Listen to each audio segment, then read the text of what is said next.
When Megan Foster opened that unmarked envelope, she thought it was a mistake. When she walked into that restaurant, she thought she'd find answers. But what waited for her wasn't closure. It was the man who destroyed her 8 years ago, now claiming he vanished to save her life. And the enemies who forced him away? They just found her again. One choice at midnight. One lie that kept her alive. One love that might kill them both. Stay with me until the end. Hit like and drop your city in the comments so I can see how far this story travels. Yes. The gallery closing had gone wrong in small, exhausting ways. First, the Castellano couple who'd reserved a private viewing never showed. Then the intern knocked over a sculpture.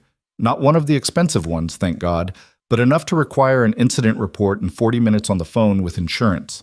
By the time Megan locked the front doors at 8:30, her feet ached in her heels and her head pounded with the specific throb that came from smiling through stress for 10 straight hours. She took the subway home in silence, too tired even for music.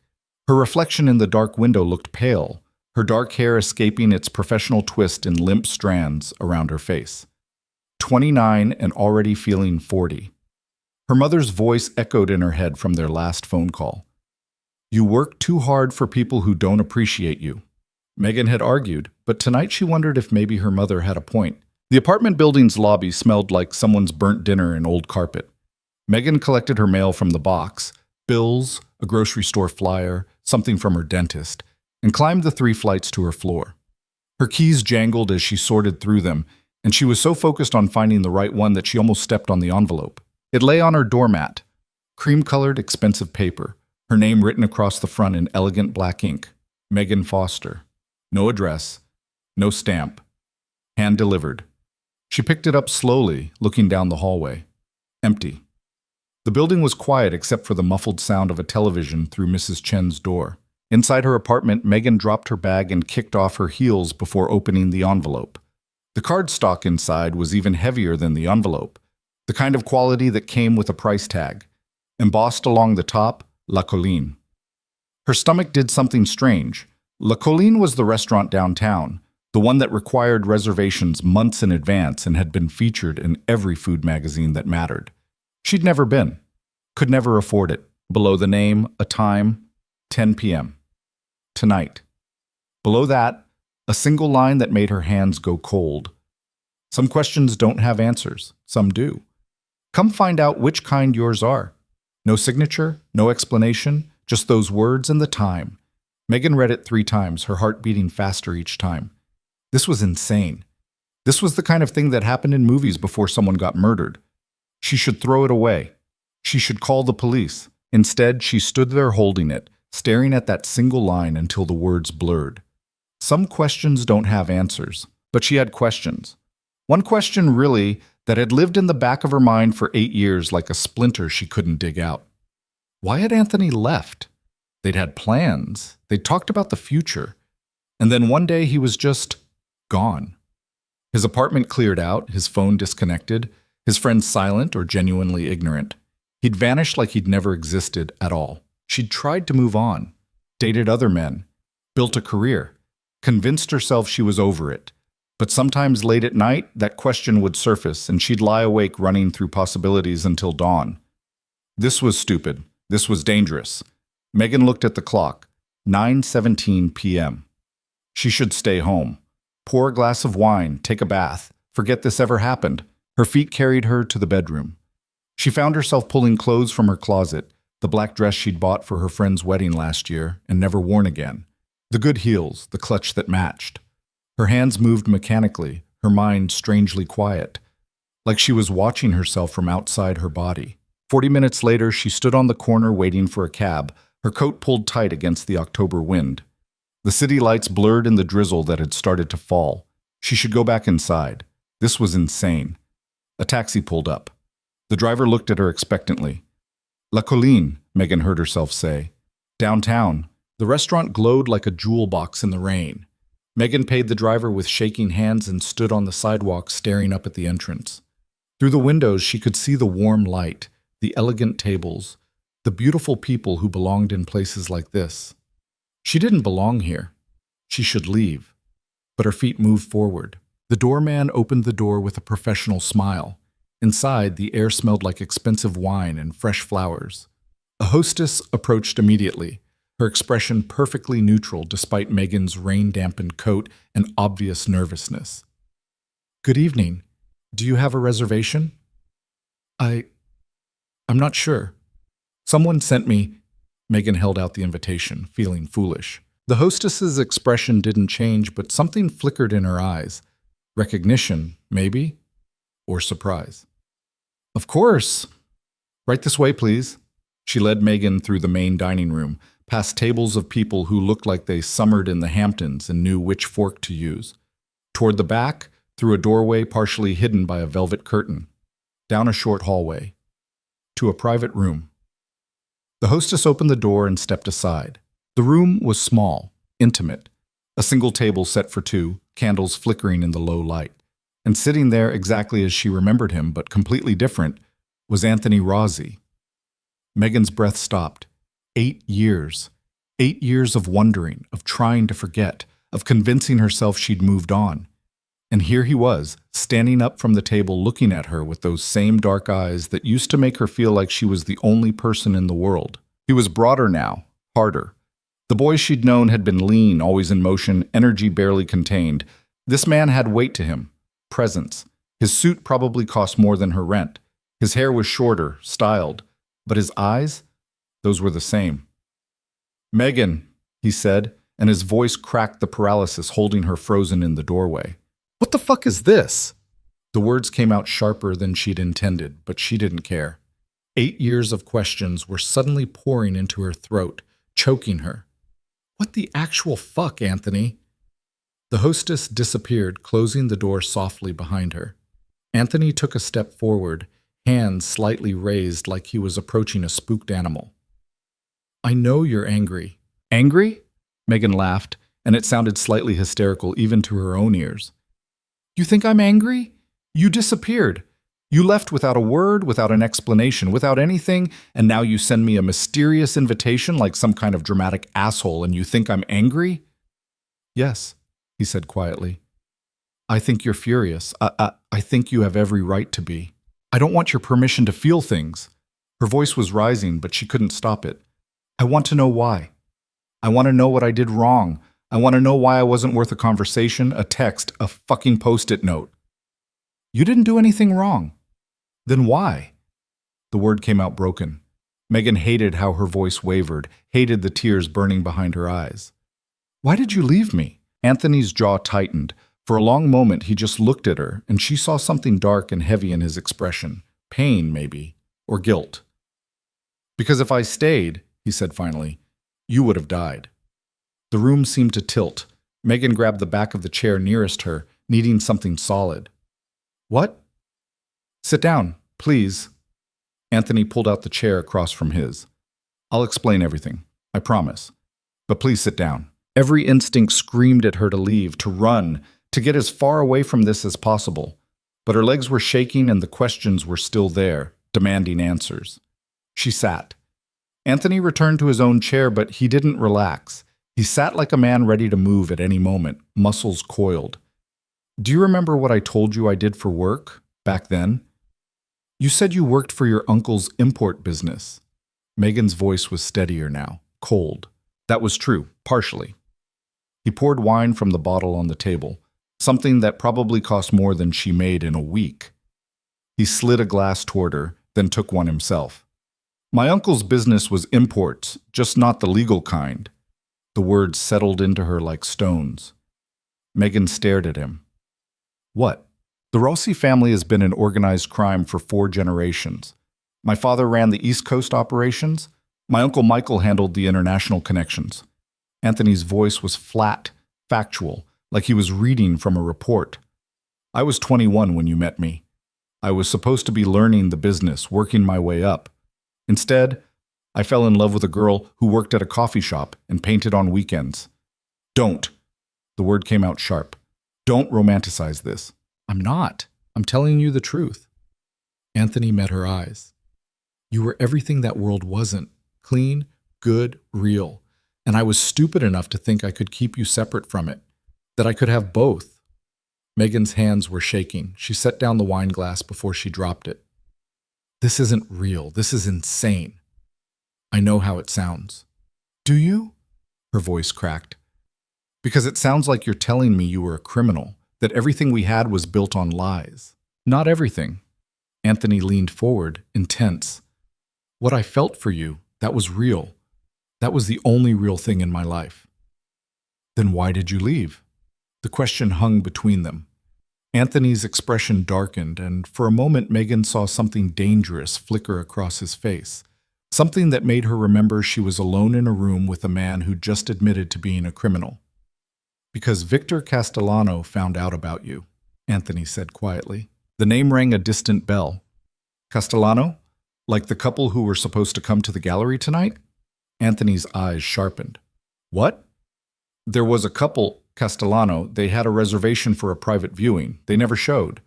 Megan felt suddenly cold. Why? What does that mean? It means they're watching you. Anthony's voice had gone hard.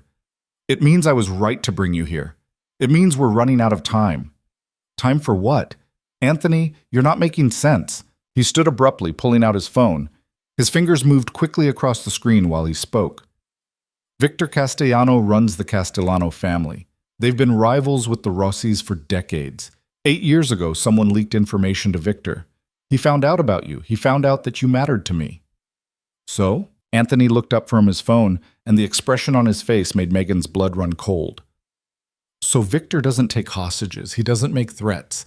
He just eliminates problems. And you would have been a problem. That's not... Megan stood too, backing away from the table. You're trying to scare me. I'm trying to make you understand. Anthony pocketed his phone and moved toward her, but stopped when she flinched. I had 2 choices. I could stay and watch you die, or I could leave and make you irrelevant. Someone who didn't matter to me anymore. Someone not worth the effort of killing. You left to protect me. Megan heard the words come out of her mouth, but they felt surreal. I destroyed you to save you. Anthony's voice was rough. I know what I did. I know how badly I hurt you, but you're alive, Megan. You built a life, a career, friends. You're alive and safe, and that's all that mattered. Until now. The pieces were clicking together in her mind, cold and terrible. You wouldn't contact me unless something changed, unless I was in danger again. Anthony's silence was answer enough. The Castellanos, Megan said slowly. Tonight, they were looking for me. They're looking for leverage. Anthony moved to the window, looking out at the restaurant below. My father died 6 months ago. I took over the family operations. We've been consolidating power, cutting into Castellano territory. Victor's getting desperate. He's digging through old files, old intelligence, looking for weaknesses. And he found me. He found a girl I dated 8 years ago, someone I supposedly cared about. Anthony turned back to her. If he thinks you still matter, if he thinks he can use you against me, he will, and he won't be gentle about it. Megan's legs felt weak. She sank back into the chair, her mind racing. This was insane. This couldn't be happening. She curated art. She paid her bills on time. She had a normal life. Why didn't you warn me? Send a message, something? Because any contact would have confirmed you matter, would have painted a target on you. Anthony crouched down in front of her chair, bringing himself to her eye level. I've had people watching you for 8 years, making sure you were safe. The second Victor's people started asking questions about you, I knew I had to move. So you sent a creepy invitation and brought me here. Megan's voice was bitter. Very romantic. I brought you here because it's neutral ground. Because I have people outside, because I needed to see you face to face and make sure you understood the danger before. He stopped. His phone was buzzing. He pulled it out, looked at the screen, and went completely still. Before what? Megan demanded. Anthony stood, his expression shifting into something cold and controlled. Before they found out where you live. The words didn't make sense. What? My people just reported activity at your apartment building. 3 men. Professional. They went in through the service entrance 15 minutes ago. Anthony's voice was calm, but Megan could hear the tension underneath. They're in your apartment right now. The room spun. Megan gripped the edge of the table. You're lying. I wish I was. Anthony was already moving, pulling on his coat. We need to go, now. Go where? This is insane. I should call the police. And tell them what?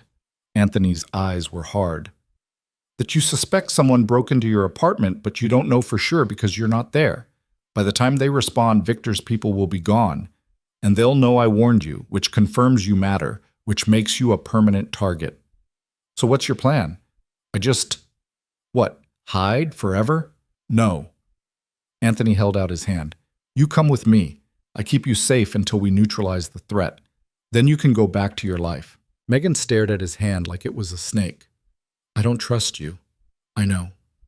You lied to me for 2 years. You broke my heart. And now you show up and expect me to just believe everything you're saying? I expect you to be smart enough to see that whether you trust me or not, you're in danger. Anthony's voice was sharp. You think this is a game? You think I'd go through this elaborate setup as some kind of sick joke? Look at me, Megan. She did. And what she saw in his eyes wasn't manipulation or lies. It was fear. Real, genuine fear. They know where you live, Anthony said quietly. They know where you work. They know your routine, your friends, your favorite coffee shop. And if I leave you here, if I walk away and let you go home, you won't make it through the week. Is that what you want? To prove a point? Her throat was tight. I want my life back. Then let me give it to you. Let me fix this. The phone in his hand buzzed again. Anthony glanced down and swore under his breath. They're leaving your building. We need to move now before they realize you're not there. Megan stood on shaking legs. Her whole world had tilted sideways in the space of 30 minutes. Everything she thought she knew was wrong. Everything she'd built, all the safety and normalcy she'd fought for after Anthony left, it was an illusion. And the man who destroyed her was now her only option for survival. If I do this, she said slowly, if I go with you, I want the truth. All of it. No more lies. Okay. And when this is over, you leave me alone. Forever.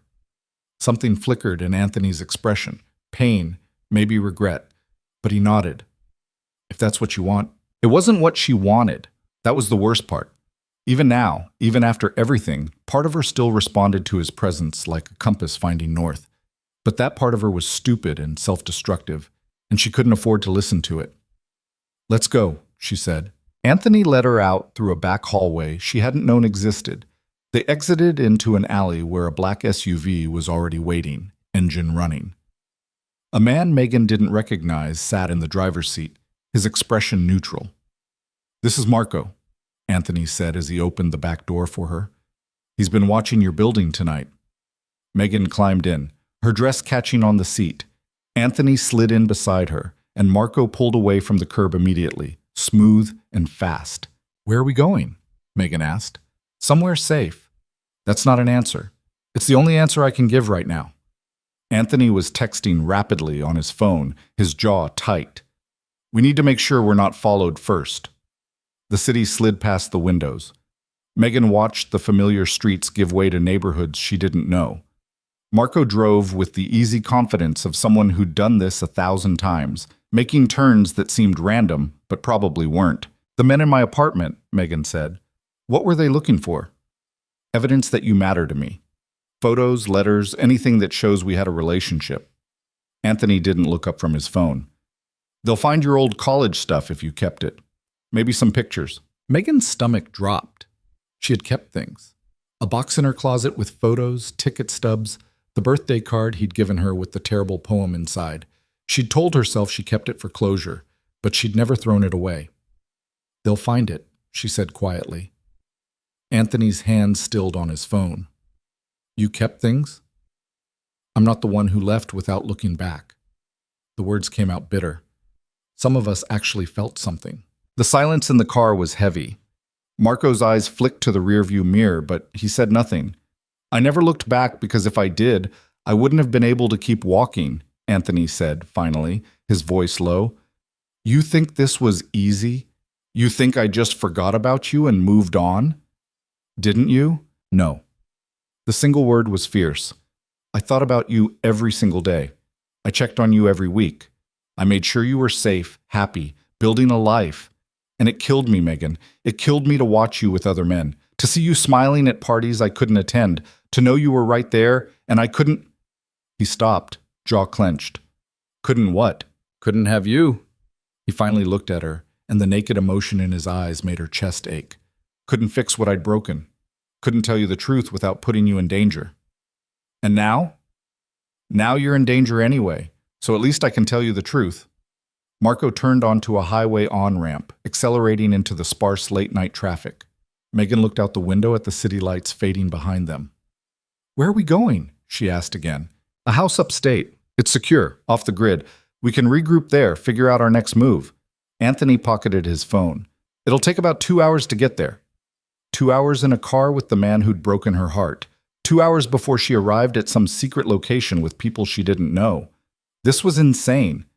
She should demand Marco stop the car, should get out, and take her chances. But the memory of Anthony's expression when he'd told her about the men in her apartment stopped her. That had been real fear. And whatever else Anthony was, liar, criminal, ghost from her past, he was genuinely afraid for her safety. Tell me about your father, she said. You said he died 6 months ago. Anthony's expression closed off immediately. What do you want to know? How he died. What happened? For a long moment, Anthony didn't answer. He looked out the window at the dark highway, his reflection ghostly in the glass.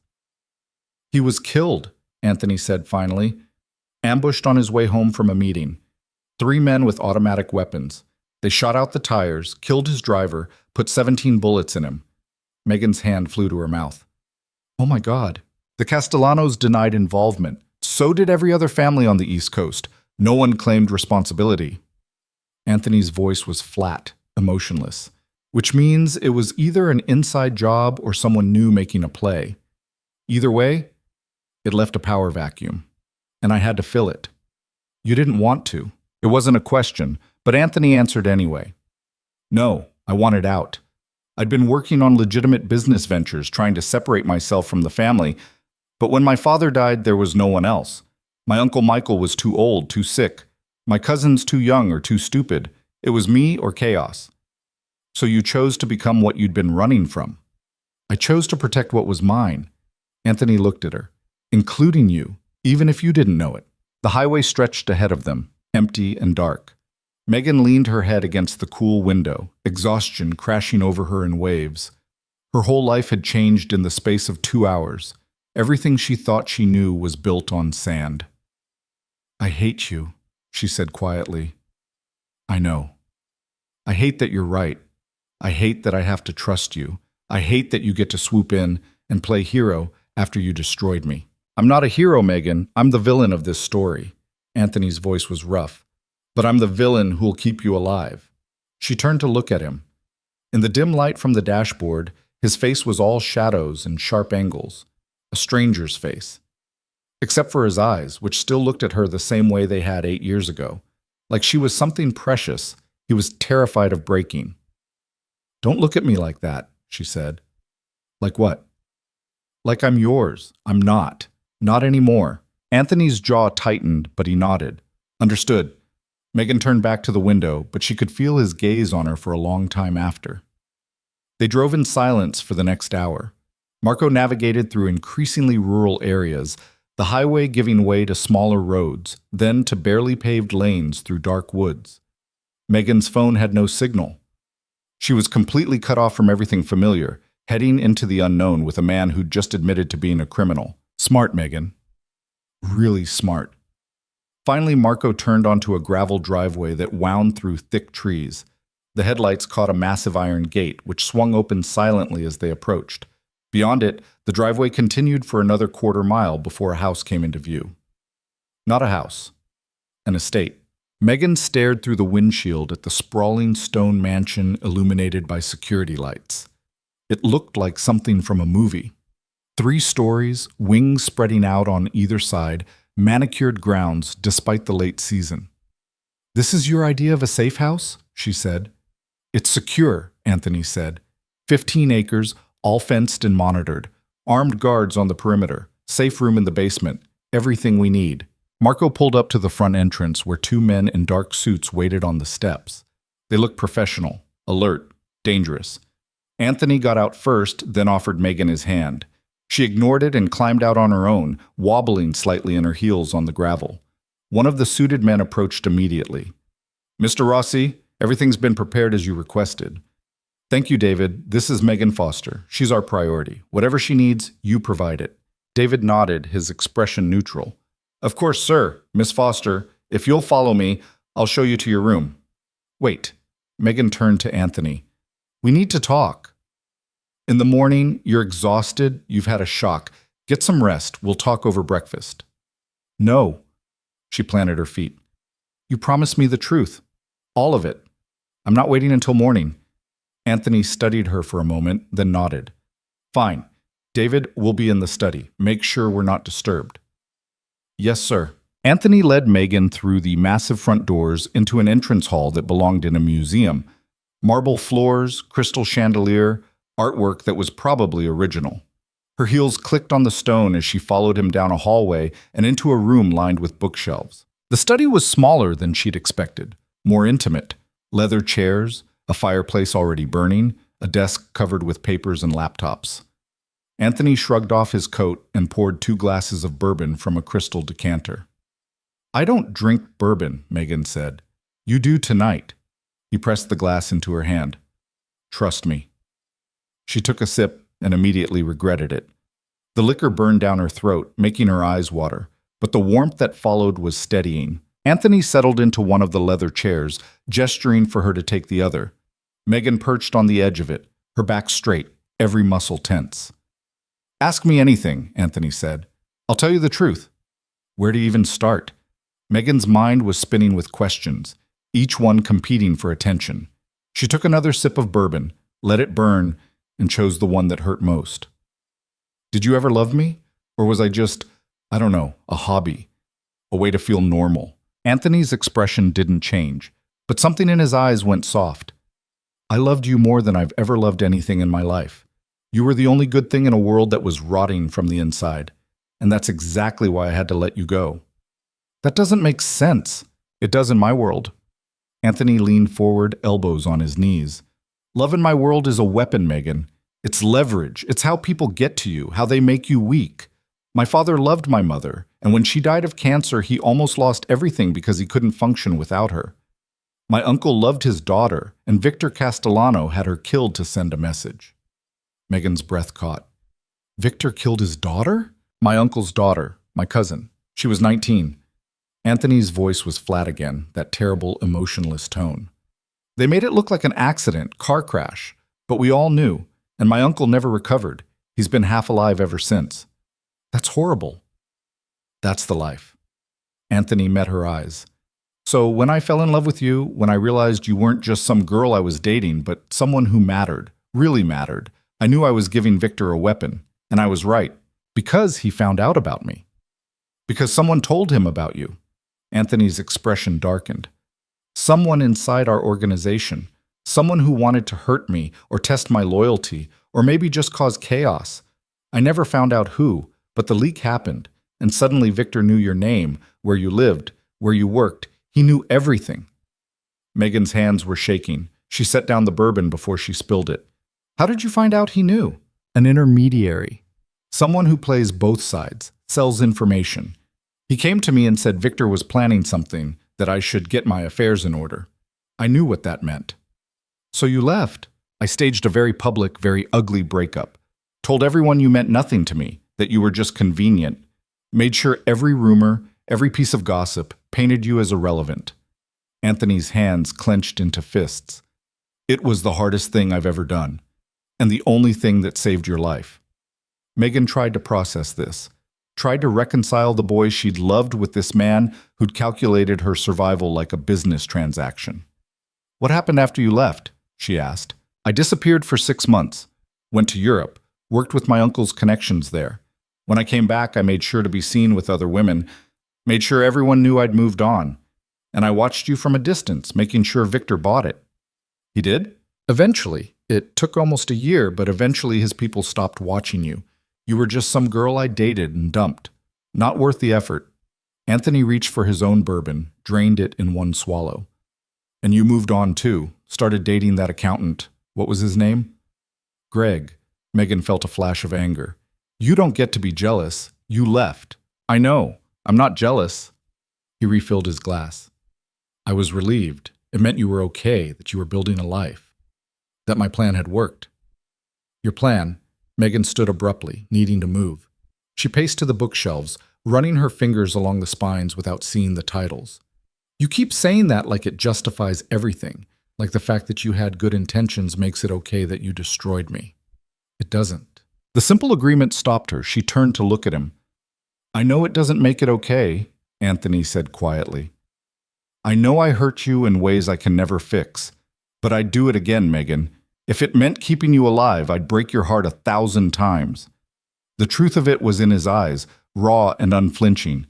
He meant it. He would hurt her again if he thought it would save her. That's not love, Megan said. That's possession. Maybe. I don't know anymore. Anthony set down his glass and stood, moving to the fireplace. The flames cast dancing shadows across his face. All I know is that for 8 years, I've checked on you every week, made sure you were safe, happy, thriving. And when I saw that the Castellanos were looking for you again, I didn't hesitate. I brought you here because this is the only place I can guarantee your safety. For how long? As long as it takes. That's not an answer. It's the only one I have. Anthony turned to face her. I don't know how long it'll take to neutralize the threat. Could be days, could be weeks. But I won't let you go back until I know for certain that Victor won't come after you.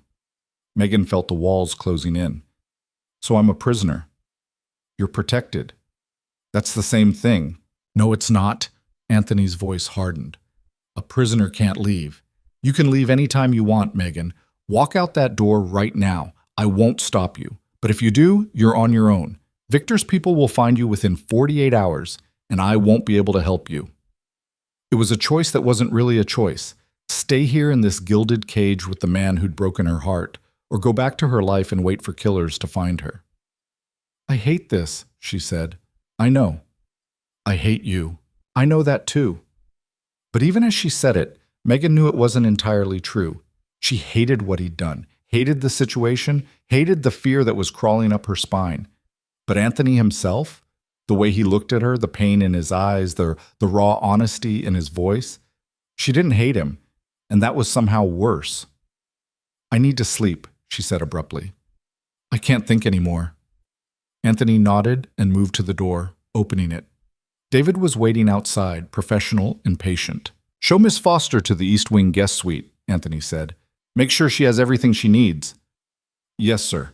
Megan moved toward the door, but Anthony's voice stopped her. Megan. She looked back. I know this doesn't fix anything, he said quietly, but I'm sorry. For all of it. She wanted to throw his apology back in his face, wanted to tell him it meant nothing, that words couldn't undo what he'd done. Instead, she just nodded and followed David out of the room. The guest suite was ridiculous. Bigger than her entire apartment, with a 4-poster bed that looked like it belonged in a castle, a bathroom with a tub the size of a small pool, and a walk-in closet that already had clothes in it, women's clothes, in her size. Mr. Rossi had items brought in for you, David said. If anything doesn't fit or you need something else, just let me know. Megan stood in the middle of the room, feeling unmoored. This is insane. I imagine it's quite a shock, miss. David's expression remained neutral. Is there anything you need right now? My life back. Beyond that? Despite everything, Megan almost smiled. No, thank you. When David left, Megan locked the door and leaned against it, finally allowing herself to feel the full weight of the night.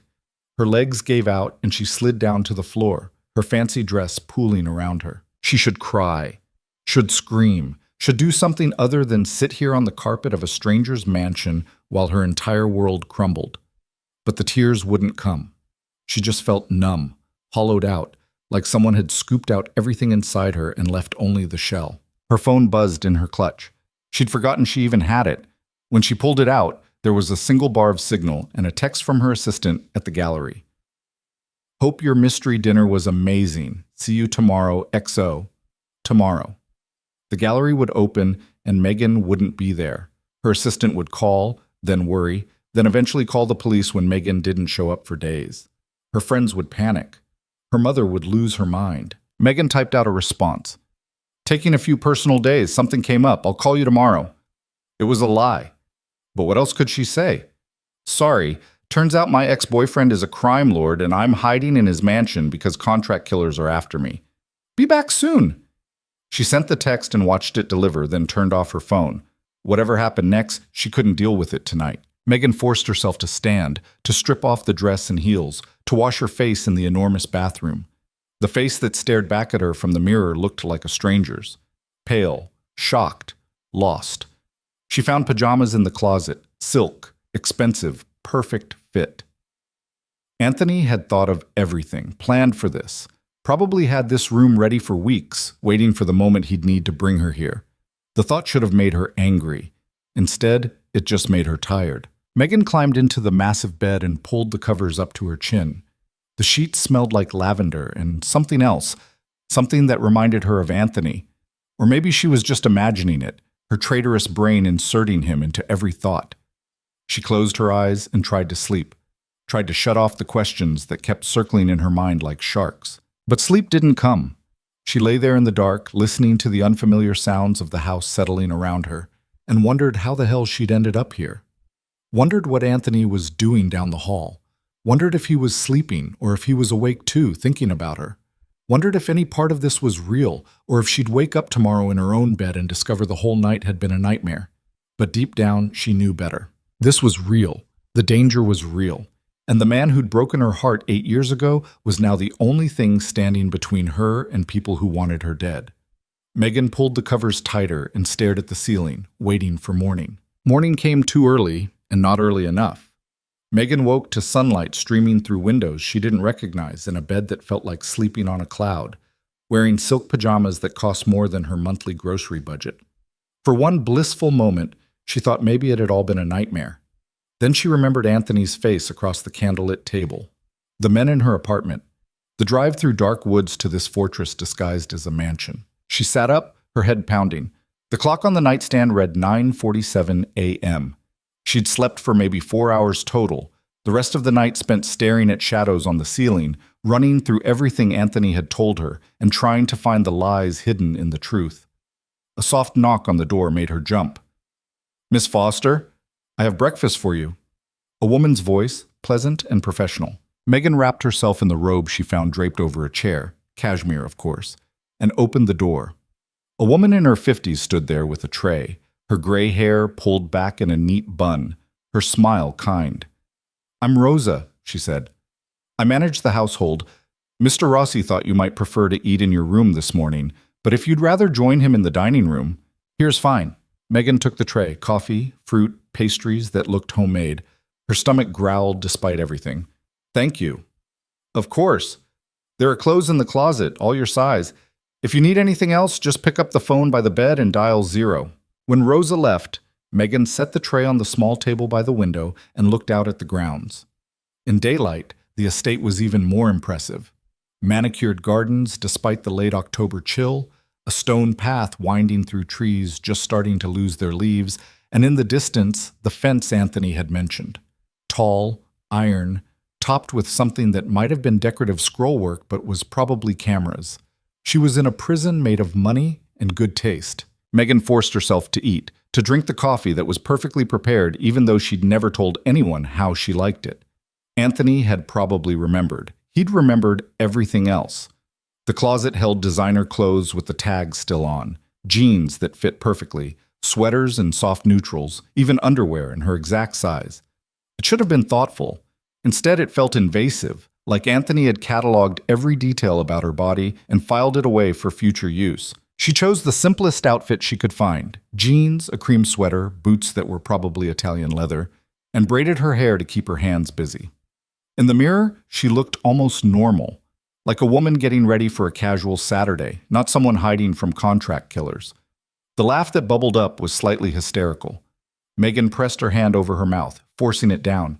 She couldn't afford to break, not now. Another knock, this one firmer. Megan opened the door to find David, the security man from last night. "Mr. Rossi requests your presence in his office when you're ready, Miss Foster." "Requests or demands?" David's expression didn't change. "Requests, miss." "And if I'm not ready?" "Then I'm to tell him you'll come when you're ready." At least Anthony was maintaining the illusion that she had a choice. Megan grabbed her phone, still dead, no signal anyway, and followed David through the labyrinth of hallways. The house was even bigger than she'd realized, all high ceilings and expensive art and the kind of quiet that came from thick walls and solid construction. Anthony's office was on the second floor, facing the back of the property. Floor-to-ceiling windows looked out over a forest that seemed to stretch forever. Anthony stood at those windows, phone pressed to his ear, speaking in rapid Italian. He was dressed more casually than last night. Dark jeans, a gray Henley that showed off shoulders that definitely hadn't come from sitting behind a desk. His hair was damp, like he'd just showered. Megan hated that she noticed, hated the small flutter in her stomach that felt too much like the way she used to feel when he'd show up at her apartment unannounced. He turned when David cleared his throat, and whatever he was saying in Italian cut off abruptly. "I'll call you back," he said, switching to English. Then to David. "Thank you, that's all." When they were alone, Anthony pocketed his phone and gestured to the chairs arranged around a low table. "Did you sleep?" "Not really." Megan sat, perching on the edge of the seat the same way she had last night, ready to bolt. "Did you?" "No." At least he was honest about that. Anthony took the chair across from her, and Megan noticed the dark circles under his eyes, the tight set of his jaw. He looked exhausted and wired at the same time, like he'd been up all night handling crises. "I need to know what is happening," Megan said. "My real life is still out there. I have a job, responsibilities. I can't just disappear." "I know. I've handled it." The casual way he said it made her spine stiffen. "Handled it how?"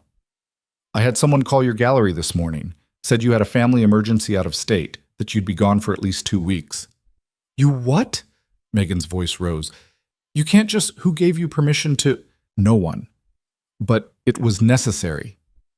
Anthony's voice was calm, which only made her angrier. "Your assistant was very understanding. She said to take all the time you need.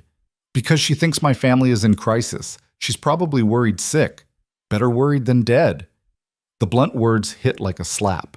Megan stood, needing to move, to do something with the anger coursing through her. "You don't get to make these decisions for me. You don't get to control my life. I'm trying to save your life." "By lying to everyone I know? By isolating me here?" She spun to face him. "This is exactly what you did before, Anthony. You made decisions for me, about me, without ever asking what I wanted. What you wanted was to stay alive and blissfully ignorant. I gave you that." "No, you gave yourself permission to play puppet master with my life." Her hands were shaking. "Do you even hear yourself? You're so convinced you know what's best for me that you can't see how messed up this is." Anthony stood too, his calm cracking. "You want to know what's messed up? Victor Castellano has a file on you 2 inches thick. He knows your mother's address in Connecticut. He knows your best friend Sarah lives in Brooklyn with her husband and their 6-month-old baby. He knows you volunteer at the community center on Thursdays. Should I go on?" The blood drained from Megan's face. "Sarah? He knows about Sarah. He knows about everyone you care about. Everyone who could be used as leverage." Anthony's voice was hard now, all pretense of gentleness gone. "So, yes, I made decisions without asking you, because if I'd called you up and said, 'Hey, remember me, your ex who vanished?'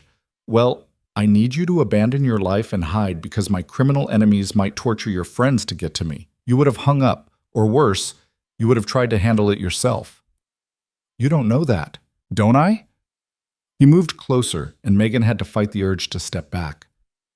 "Tell me honestly, Megan, if I'd called you yesterday and told you all of this, what would you have done?" She wanted to argue, wanted to say she would have been rational, careful, smart, but he was right. She would have thought he was insane, would have hung up and maybe called the police, or maybe just blocked his number and tried to forget. "That's what I thought," Anthony said quietly when she didn't answer. "So yes, I made the choice for you, and I'd do it again." Megan sank back into the chair, suddenly exhausted. "I can't live like this. I can't just hide here forever while you..." "What? Fight some kind of mob war?" "Not forever. Just until I neutralize the threat." "How?" Anthony returned to his seat, running a hand through his hair. The gesture was so familiar it hurt. "Victor's operation has been struggling since my father died. We've been cutting into his territory, absorbing his lower-level people, disrupting his supply chains. He's desperate, which makes him dangerous. but it also makes him vulnerable. So what's your plan? Kill him? If necessary. Anthony's eyes were cold. But preferably I'll force him to the negotiating table. Make it clear that coming after you costs more than it's worth. And if he doesn't agree, then yes, I'll kill him. The matter-of-fact way he said it made Megan's stomach turn. This wasn't the Anthony she'd known. That Anthony had been passionate, impulsive, alive in a way that made everything feel electric. This man was calculated, controlled, capable of discussing murder like it was a business transaction. "You've killed people before," she said. Not a question. "Yes." "How many?" "Does it matter?" "To me it does." Anthony was quiet for a long moment, his jaw working. 7. Directly. More if you count the orders I've given. 7 people. Megan tried to process that, tried to reconcile it with the boy who used to bring her coffee in bed and read terrible poetry out loud just to make her laugh. "Why did you kill them?" "Because they were trying to kill me, or someone I cared about, or they betrayed the family." Anthony met her eyes. "I'm not a good man, Megan. I've done things that would make you sick, but I've never killed anyone who didn't deserve it, and I've never enjoyed it, if that matters." "I don't know what matters anymore." Megan pressed her hands to her face. "I don't know who you are. I'm the same person I was 8 years ago, just older, more honest about what I am." "No, you're not." She looked at him through her fingers. That Anthony was in love with life. He was restless and passionate, and he made everything feel possible. "You're cold, like something died inside you." Pain flickered across Anthony's face, quick and sharp. "Something did die. The part of me that thought I could have a normal life. That died the day I left you." The words hung between them, heavy with truth. Megan dropped her hands, studying him, really looking at him for the first time since last night's shock had worn off. He was right that he hadn't changed, not fundamentally. The intensity was still there, that focused energy that used to make her feel like she was the center of his universe. But it had been channeled into something harder now, more dangerous. He'd weaponized the parts of himself that used to be passionate and made them lethal. "I don't know if I can forgive you," she said quietly. "I'm not asking you to." "Then what are you asking?" "For time. For a chance to keep you safe, and maybe—" He paused, seeming to choose his words carefully. "Maybe for you to understand why I did what I did, even if you can't forgive it." Before Megan could respond, Anthony's phone buzzed. He glanced at it and his expression hardened. "What?" Megan asked. "Victor's people hit your apartment again last night. They took the box from your closet." The box with their photos, their memories. Proof that she'd mattered to him. Megan's chest tightened. "So he knows. He knows we had a relationship. He doesn't know if it's still relevant." Anthony was already typing on his phone. "But he'll be testing that theory soon." "How?" "By making a move. Publicly. Something designed to get my attention and see how I react." Anthony stood, pacing to the window. "We need to be ready." "Ready for what?" He turned back to her, and the look in his eyes made her blood run cold. "For him to hurt someone you care about to see if I care." Megan was on her feet instantly. "Sarah, he's going to go after Sarah. Possibly. Or your mother. Or any of a dozen people you're connected to." Anthony was already moving to his desk, pulling up security feeds on multiple monitors. "I've had people watching them since last night, but Victor's smart. If he wants to make a statement, he'll find a way." "Then warn them.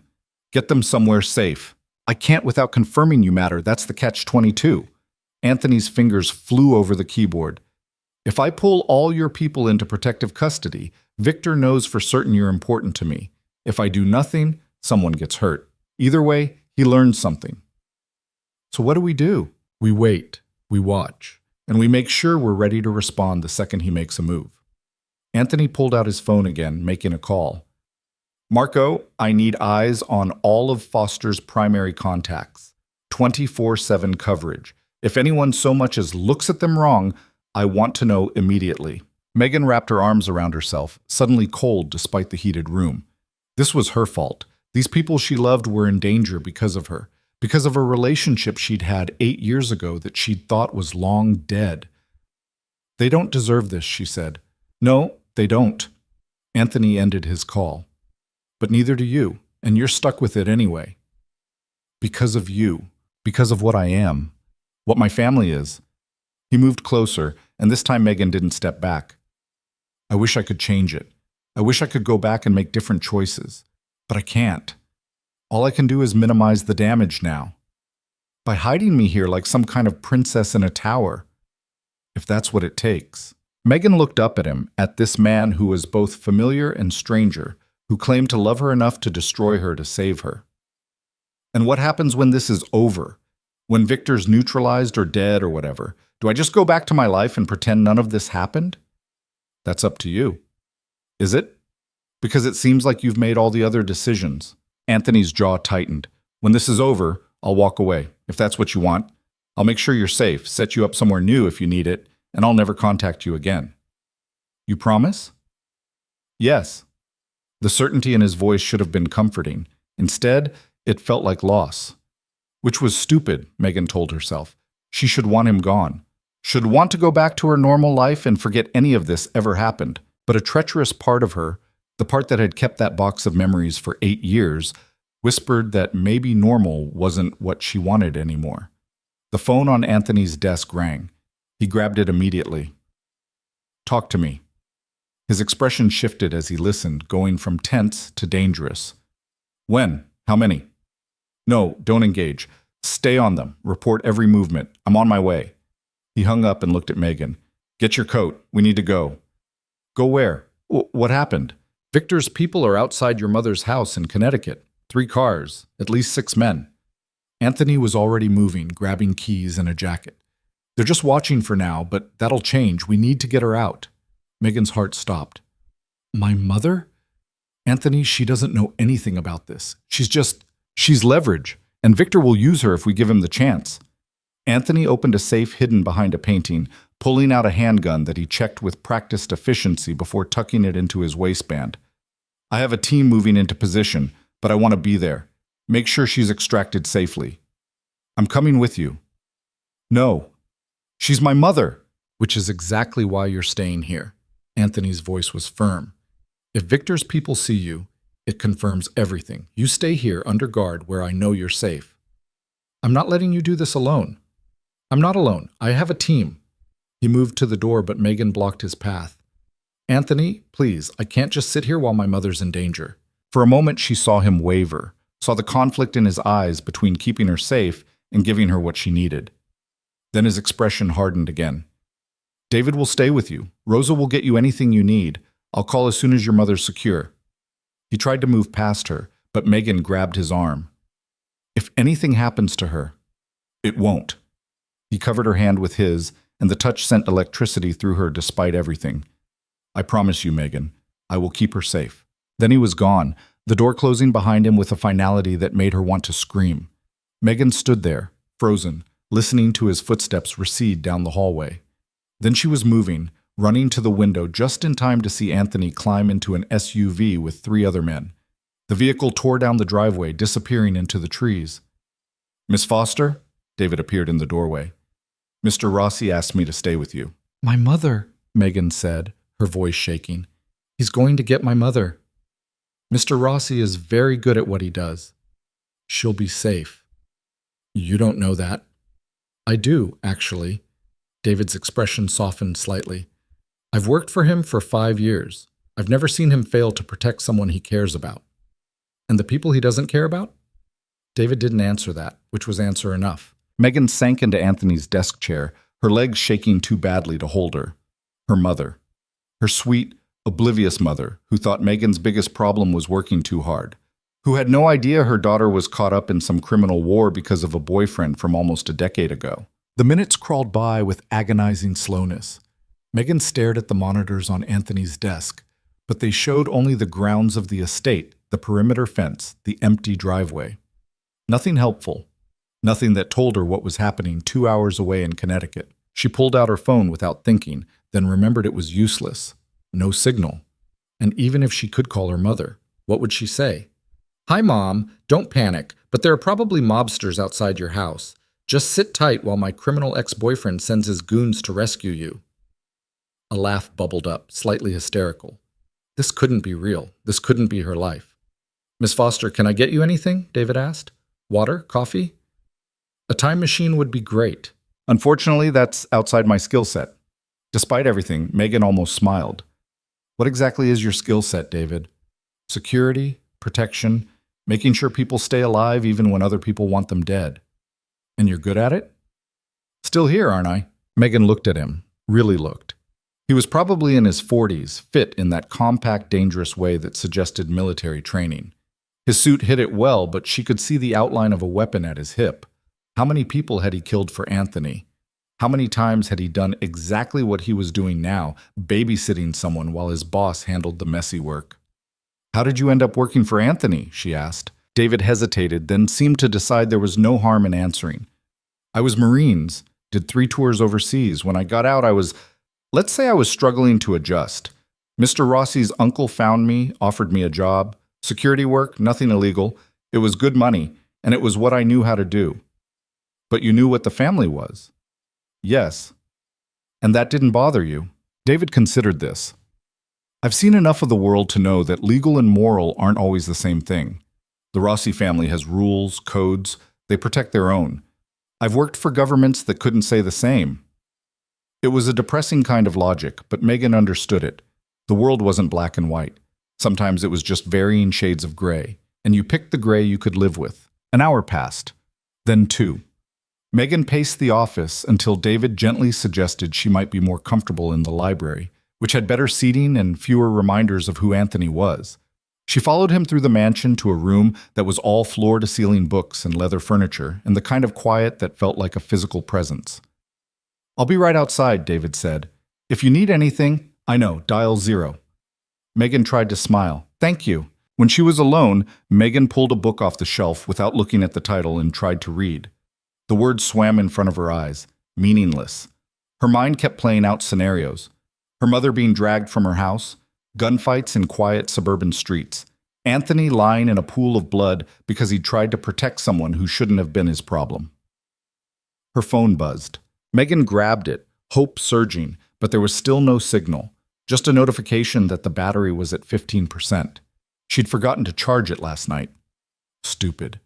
She was about to set it down when it buzzed again. And again. Then the signal bars flickered, just for a second, showing 1 bar. Megan stood, holding the phone up, moving around the library trying to catch that bar again. There, by the window. Weak, but there. A text came through, delayed. Where are you? Your boss said family emergency, but you're not at your mom's. Getting worried. Sarah. Then another. Megan, seriously, call me. This isn't like you. And another. If I don't hear from you by tonight, I'm filing a missing persons report. Megan's fingers hovered over the keyboard. She should respond. Should tell Sarah she was fine, just dealing with some stuff. Nothing to worry about. But what could she say that wouldn't make things worse? The door opened and David appeared. Miss Foster, I need you to step away from the window. What? Why? Now please. His hand was on his weapon. Megan backed away from the window just as she heard it, the distant sound of helicopters. Multiple. Getting closer. What's happening? She asked. David was on his radio, speaking in clipped tones. We have incoming aircraft, origin unknown. Get the house on lockdown. Move Miss Foster to the safe room. I'm not going to a safe room until someone tells me what's going on. But David was already moving, his hand on her arm, pulling her toward the door. Protocol, Miss Foster. When there's a potential threat, you go to the secure location. No arguments. Megan tried to pull away, but his grip was firm without being painful. He led her through the hallways at a near run, down a staircase she hadn't known existed, into what looked like a wine cellar but was actually something much more serious. The safe room was behind a heavy steel door that looked like it belonged in a bank vault. Inside was a small space with monitors, supplies, and enough weapons to outfit a small army. Stay here, David said. Don't open this door for anyone except me or Mr. Rossi. You understand? David, what's happening? Is it Victor's people? I don't know yet, but until I do, you stay locked down. He showed her how to work the door mechanism from the inside. If something happens to me, if you hear gunfire, you wait 2 hours and then you use the tunnel. He pointed to what looked like a wine rack, but apparently swung open. It comes out a 1/4 mile from the house. There's a car waiting with keys in it. You drive south until you hit the interstate, Then you call this number. He pressed a card into her hand. They'll know what to do. David, 2 hours. Not before. You understand? Megan nodded, her throat tight. David stepped back and the vault door swung shut with a sound like the end of the world. Megan was alone in the safe room, the walls pressing in, the monitors showing different angles of the estate grounds. On one screen, she could see the helicopters now, 3 of them, black, unmarked, circling the property like sharks. This was insane. This was a movie. This couldn't be her actual life. But the monitors were real. The weapons on the wall were real. The fear coursing through her veins was real. Megan sank into the chair in front of the monitors and watched the helicopters land on the front lawn. Men in tactical gear poured out, moving with military precision, not toward the house, toward the perimeter. A voice crackled over a speaker she hadn't noticed. Stand down, I repeat, stand down. Friendly forces. Friendly forces? Megan leaned closer to the monitor, trying to make sense of what she was seeing. One of the tactical team members pulled off his helmet, and even through the grainy feed, Megan recognized him. Anthony. He'd come back. But why in helicopters? Why with a tactical team? The speaker crackled again, and this time it was Anthony's voice. Megan, if you are in the safe room, you can come out. It's over. Your mother's secure. Megan stared at the monitor, trying to process this. He'd gotten her mother. He was back. It was over. Her hand shook as she worked the door mechanism. The vault swung open, and David was there, looking relieved. False alarm, he said. Mr. Rossi's team. They brought your mother here. Here? My mother is here? In the main house. Mr. Rossi thought it was safest. Megan pushed past him, running through the hallways, up the stairs, following the sound of voices. She burst into the main foyer to find Anthony surrounded by his tactical team, all of them armed to the teeth, and standing in the middle of them looking completely bewildered was her mother. Mom! Carol Foster turned, her face going from confused to relieved in an instant. Megan, what on earth is going on? These men showed up at my house and said there was an emergency and I needed to come with them right now, and I tried to call you, but you didn't answer, and… Megan wrapped her mother in a hug, cutting off the stream of words.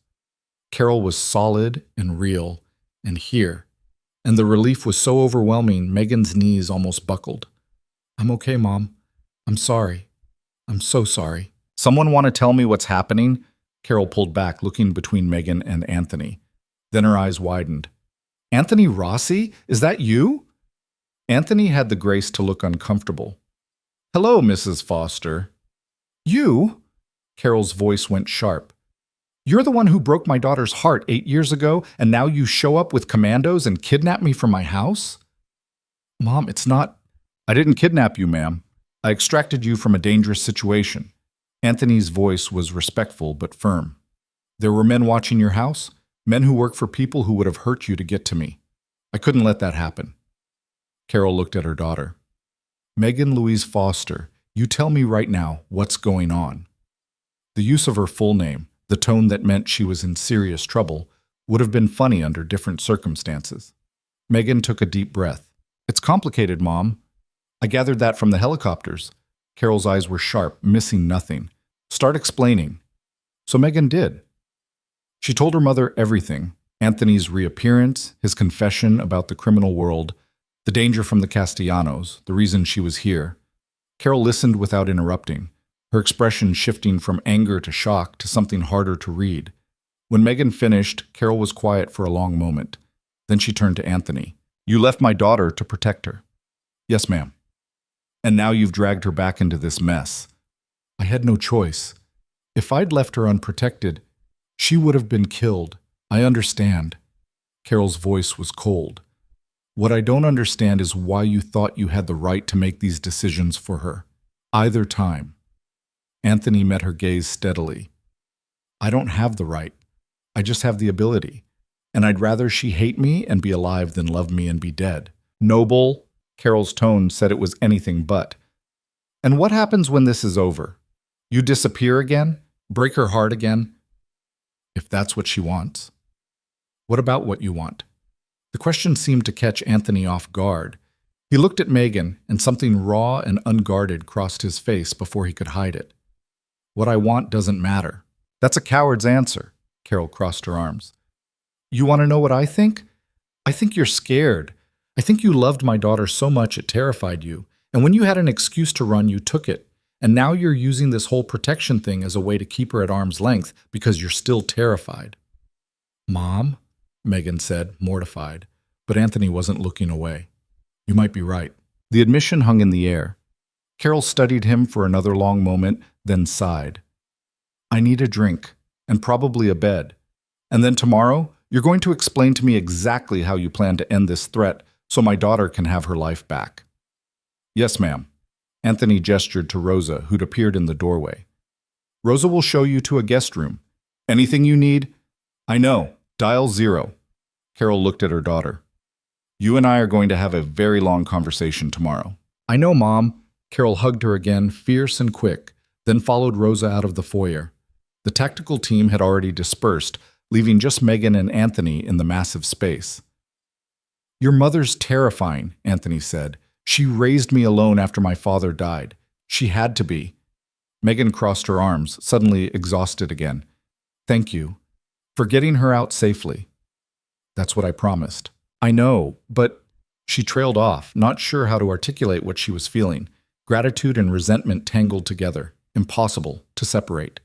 Anthony moved closer, and Megan saw the exhaustion in his face now, the strain of the last few hours. There was a moment when I thought we wouldn't make it in time. Victor's people were moving in, getting ready to knock on her door. If we'd been 5 minutes later, but you weren't. No. He looked at her and his eyes were haunted. But I will be eventually. That's how this works. I can't save everyone. I can't stop every threat. Sooner or later, I'm going to be 5 minutes too late, and someone's going to die because of me. The defeat in his voice caught Megan off guard. This wasn't the controlled, confident man who'd laid out his plans like they were certainties. This was someone who was tired, scared, and very aware of his limitations. Is that what happened to your father? She asked quietly. You were too late? Anthony's jaw clenched. I wasn't even there. I was in Europe handling a deal. He called me that morning, said he needed to talk about something important. I told him I'd call him back after my meeting. His voice went flat.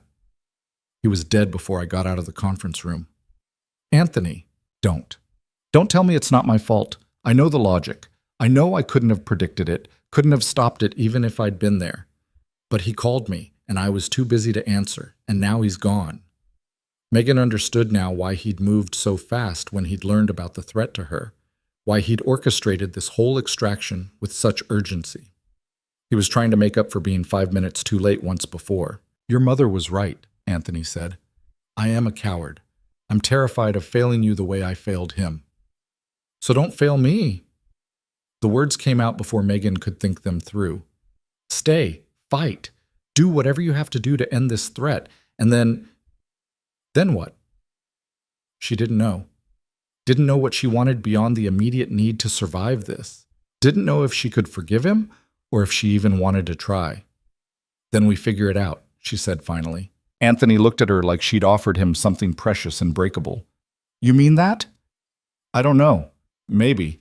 Ask me again when people aren't actively trying to kill me. A ghost of a smile touched his lips. Fair enough. They stood there as the foyer, the space between them charged with everything they weren't saying. Megan thought about her mother's accusation, that Anthony was using protection as an excuse to keep her at arm's length. And maybe it was true. Maybe he was just as scared of this as she was.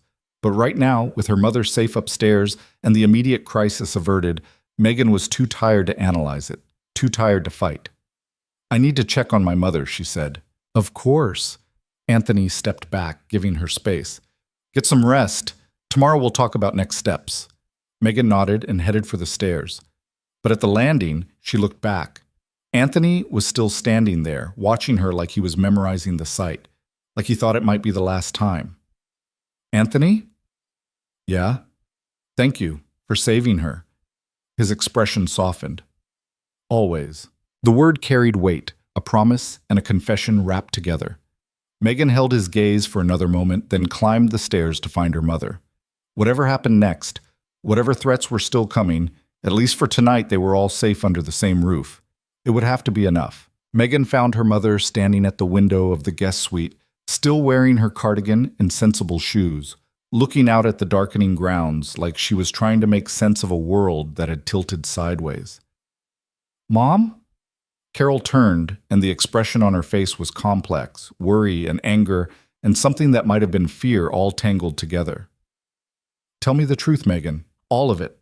Not the sanitized version you gave me downstairs with that boy watching." Megan closed the door and leaned against it. "He's not a boy anymore. No, he's a man with helicopters and guns who just upended both our lives." Carol sat on the edge of the bed, hands folded in her lap in that way she had when she was trying to stay calm. "How long have you known he was back?" "Since last night." "Last night. And you didn't call me?" "I didn't know you were in danger until this morning, and by then Anthony was already moving to get you out."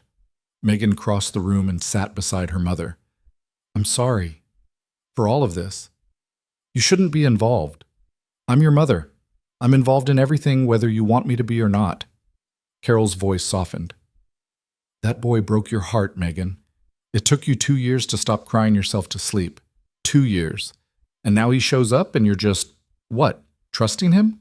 "I don't trust him. I don't even know if I like him anymore." Megan picked at a loose thread on the expensive bedspread. "But he's right about the danger. Those men outside your house, they weren't there by accident. How do you know Anthony didn't arrange that himself to scare you into coming here?" The question hit harder than Megan expected because she'd thought the same thing in darker moments. "Because he looked terrified when he told me. Real terror, Mom. Not the manufactured kind." Carol was quiet for a moment. "He still loves you, you know that, right?" "He left me. To save you, apparently. That doesn't make it hurt less." "No." Carol took her daughter's hand. "But it does complicate things, doesn't it? Easier to hate someone when they're just a selfish bastard. Harder when they're a selfish bastard who walked away to keep you alive." Megan laughed despite herself, the sound wet. "When did you get so wise? I've always been wise. You just never listened." Carol squeezed her hand. "What are you going to do when this is over?" "I don't know. Go back to my life, I guess. Pretend none of this happened." "Can you?" That was the question, wasn't it? Could she go back to curating art and drinking wine with Sarah and pretending she didn't know what it felt like to be the center of Anthony Rossi's universe again? Could she unknow the truth about why he'd left, about the danger he'd lived with, about the choices he'd made? "I have to," Megan said. "Because the alternative is staying in this world, and I'm not built for this, Mom. I'm not built for guns and safe rooms and people who solve problems by killing them." "Maybe not," Carol said, "but you're stronger than you think. You always have been." A soft knock interrupted them. Rosa appeared in the doorway with a tray. "I thought you might like some tea, Mrs. Foster, and there's dinner if you're hungry." "Thank you." Carol accepted the tea with a grateful smile. When Rosa left, she took a sip and made a face. "Good grief, even the tea here is expensive." Megan found herself smiling. Trust her mother to find the absurdity in tragedy. They talked for another hour, Carol asking careful questions about the last 2 days, Megan answering as honestly as she could. It felt good to talk to someone who knew her, really knew her, who could see through the brave face she was trying to maintain. Finally, Carol yawned, covering her mouth. "I should sleep. This has been the strangest day of my life, and I've had some strange days." "I'll let you rest." Megan stood, but her mother caught her hand. "Megan, be careful, with Anthony, I mean. He may have good reasons for what he did, but that doesn't mean he won't hurt you again. Maybe not on purpose, but people like that, people in that world, they leave damage wherever they go." "I know, Mom." After her mother was settled, Megan wandered the hallways of the mansion, restless and unable to face the emptiness of her own room. The house was quiet now, most of Anthony's team having dispersed to wherever they went when they weren't rescuing people from mobsters. She found herself drawn back toward his office, not sure what she was looking for. Answers, maybe, or just distraction. The door was ajar, light spilling into the hallway. Megan hesitated, then pushed it open. Anthony sat at his desk, still in the same clothes from earlier, surrounded by papers and laptops. He looked up when she entered, surprise flickering across his face. "Can't sleep?" he asked. "Too much to process." Megan gestured to the papers. "What's all this?" "Victor's operations. Financial records, supply chains, personnel files, looking for weaknesses. Finding any? A few. Anthony leaned back in his chair, scrubbing a hand over his face. The gesture revealed exhaustion he'd been hiding earlier. He's overextended, trying to cover too much territory with too few people. His crew's loyal, but they're not deep. If I can flip a few key players, his whole structure collapses. And then what? You take over his territory? Something like that. Anthony watched her carefully, like he was trying to gauge her reaction. Does that bother you? I don't know. Should it? Probably. I'm sitting here planning how to dismantle a man's criminal empire so I can absorb the pieces. Not exactly heroic. Megan moved into the room, drawn despite herself to the monitors showing surveillance feeds. My mother thinks you're using this as an excuse to keep me close. Your mother's perceptive. So it's true. Anthony was quiet for a long moment. When he spoke, his voice was careful. I'm using this to keep you alive. If that also means you're close, then yes, I'm not complaining about the side benefit. That's not an answer. It's the only honest one I have. He stood, moving to where she stood by the monitors. You want me to say I orchestrated this whole thing just to see you again? I didn't. The threat's real, Megan, but am I glad I get to be near you, even under these circumstances? Yeah, I am. The admission should have made her angry. Instead, it just made her tired. This is so messed up. I know. We can't just pick up where we left off. Too much has happened. I know that too. Then what do you want from me? Anthony looked at her, really looked, and the naked longing in his eyes made her breath catch. I want to keep you safe. I want to fix the mess I made. And I want you to not hate me, even though I probably don't deserve that. That's all? No.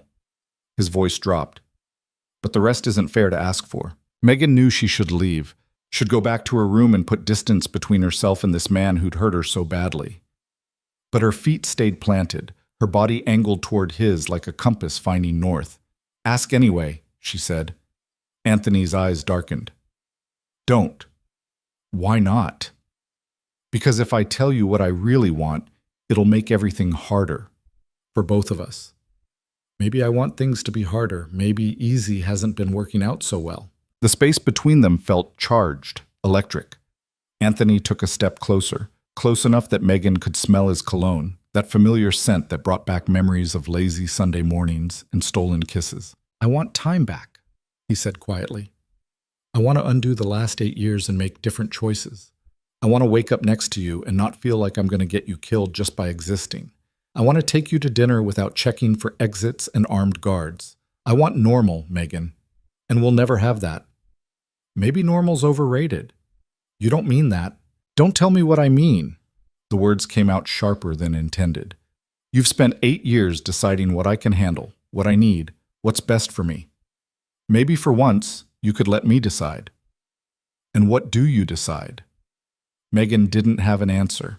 Her mind was a mess of contradictions.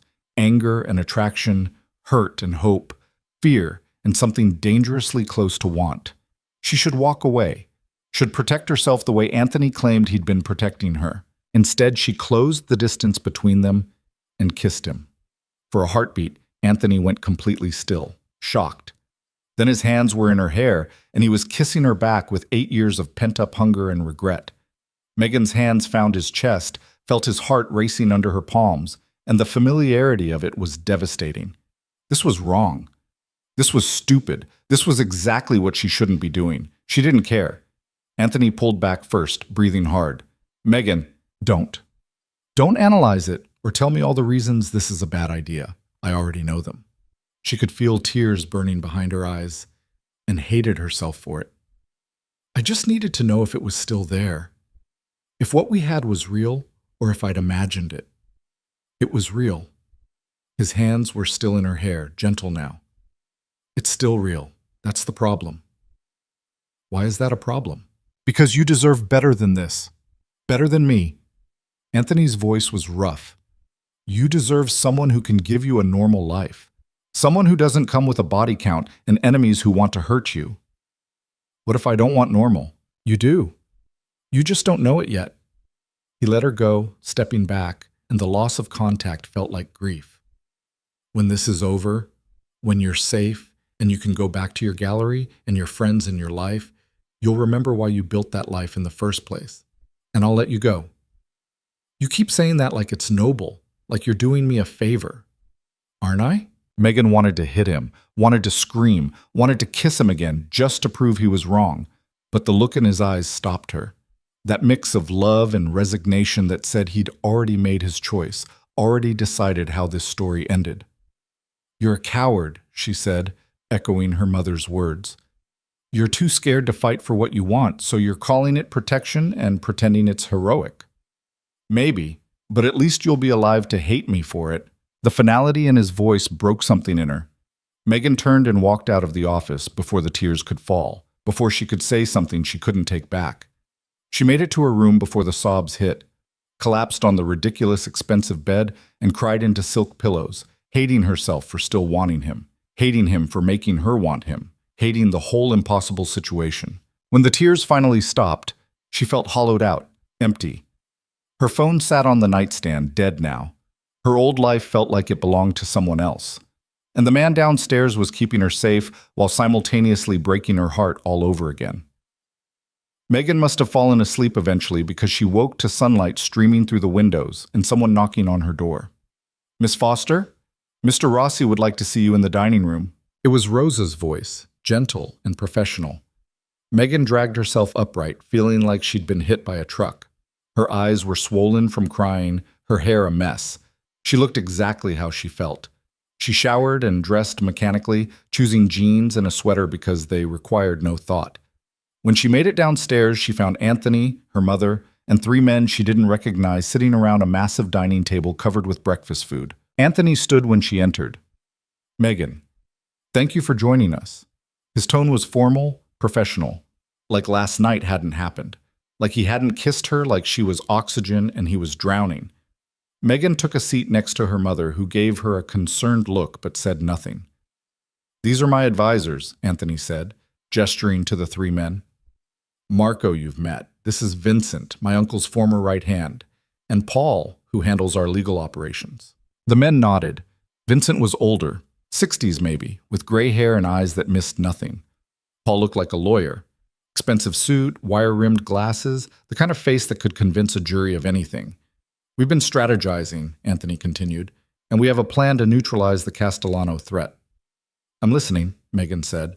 Vincent leaned forward. "Victor's been making moves, yes, but they're desperate moves.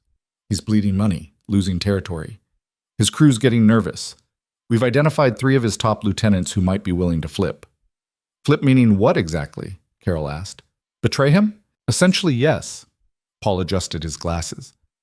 "We offer them better terms, protection, and a place in the new structure.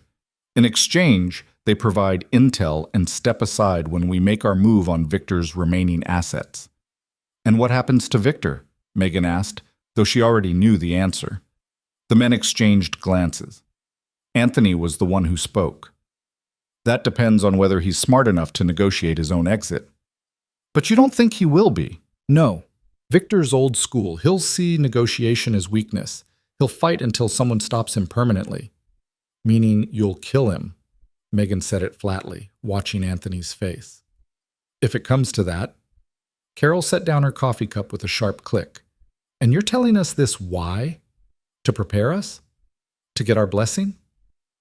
"To be transparent," Anthony said. "You asked for honesty. This is what honest looks like in my world." "Your world is ugly," Carol said. "Yes, ma'am, it is." The simple agreement seemed to surprise Carol. She studied Anthony for a moment, then sighed. "How long will this take?" "If the flips go smoothly, a week, maybe 2, we're moving fast to minimize exposure." Vincent pulled out a tablet, showing what looked like organizational charts. "We've already made contact with 2 of the 3 targets. They're interested, but cautious. We need to move before Victor figures out what we're doing." "And in the meantime?" Megan asked. "In the meantime, you both stay here where it's secure," Anthony said. "I know it's not ideal."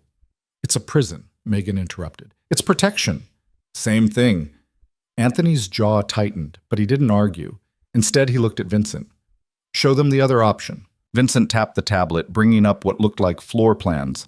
"We have a secondary location, an apartment in the city, High security building, 24th floor. If you'd prefer to be closer to familiar surroundings, no. Anthony's voice was sharp. That's not an option anymore. Anthony, I said we'd discuss it. Now I'm saying no. It's too exposed. Vincent looked like he wanted to argue, but something in Anthony's expression stopped him. The room fell silent, tension crackling like static. What changed? Megan asked quietly. Anthony met her eyes, and she saw worry there, real and raw. Victor knows about the apartment. One of his people spotted our scout checking it out. If we'd moved you there, you'd have been compromised within hours. The implications settled over the table like ice water.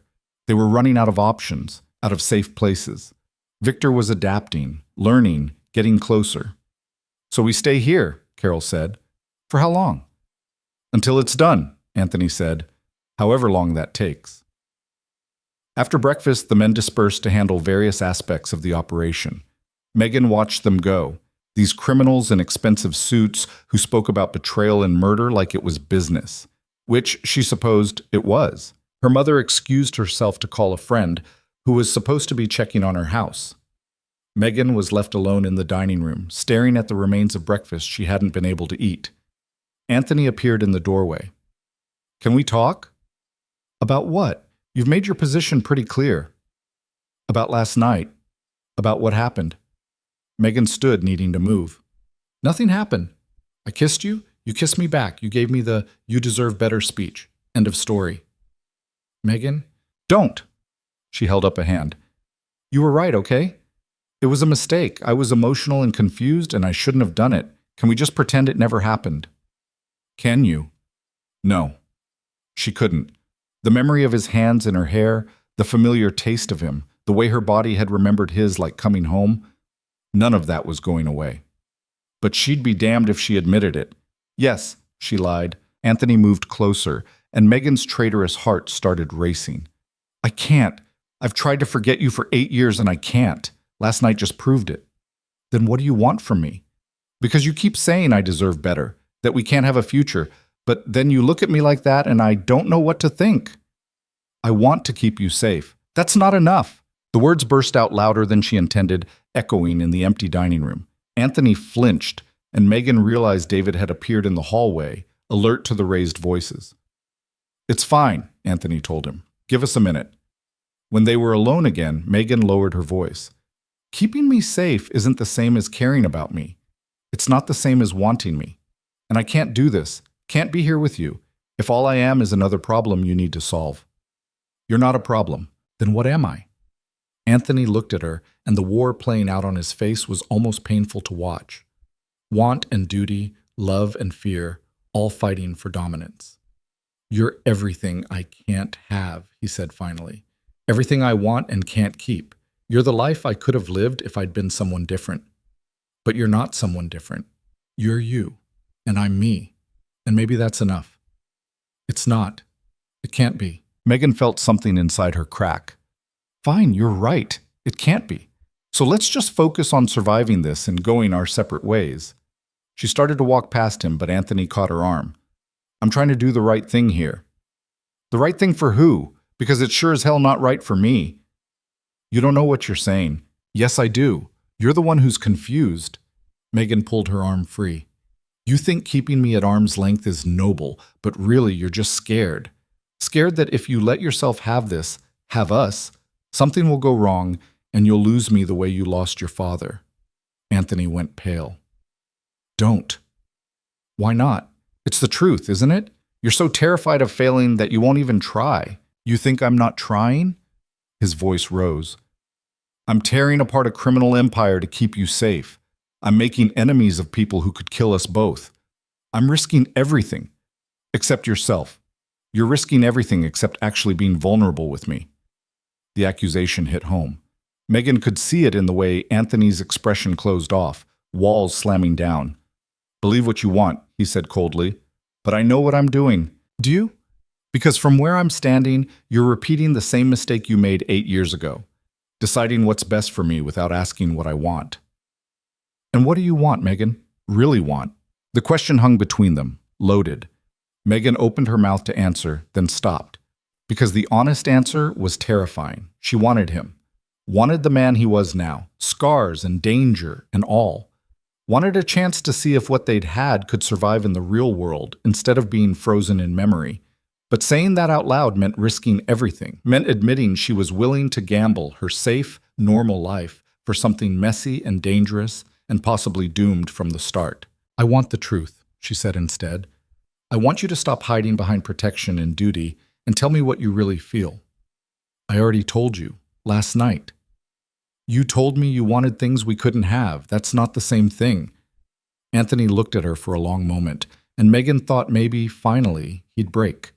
Would admit that he loved her still, that he wanted to try, that maybe they could find a way. Instead, his phone rang. He answered it immediately, his expression shifting from conflicted to alert. "When? How many?" "I'm on my way." He hung up and looked at Megan, and the fear in his eyes made her stomach drop. "What happened?" "Victor made his move. He hit one of our facilities downtown. 3 of my people are dead, 2 more injured." Anthony was already moving, grabbing his jacket. "He's escalating. This is a declaration of war." "What does that mean for us?" "It means we're running out of time."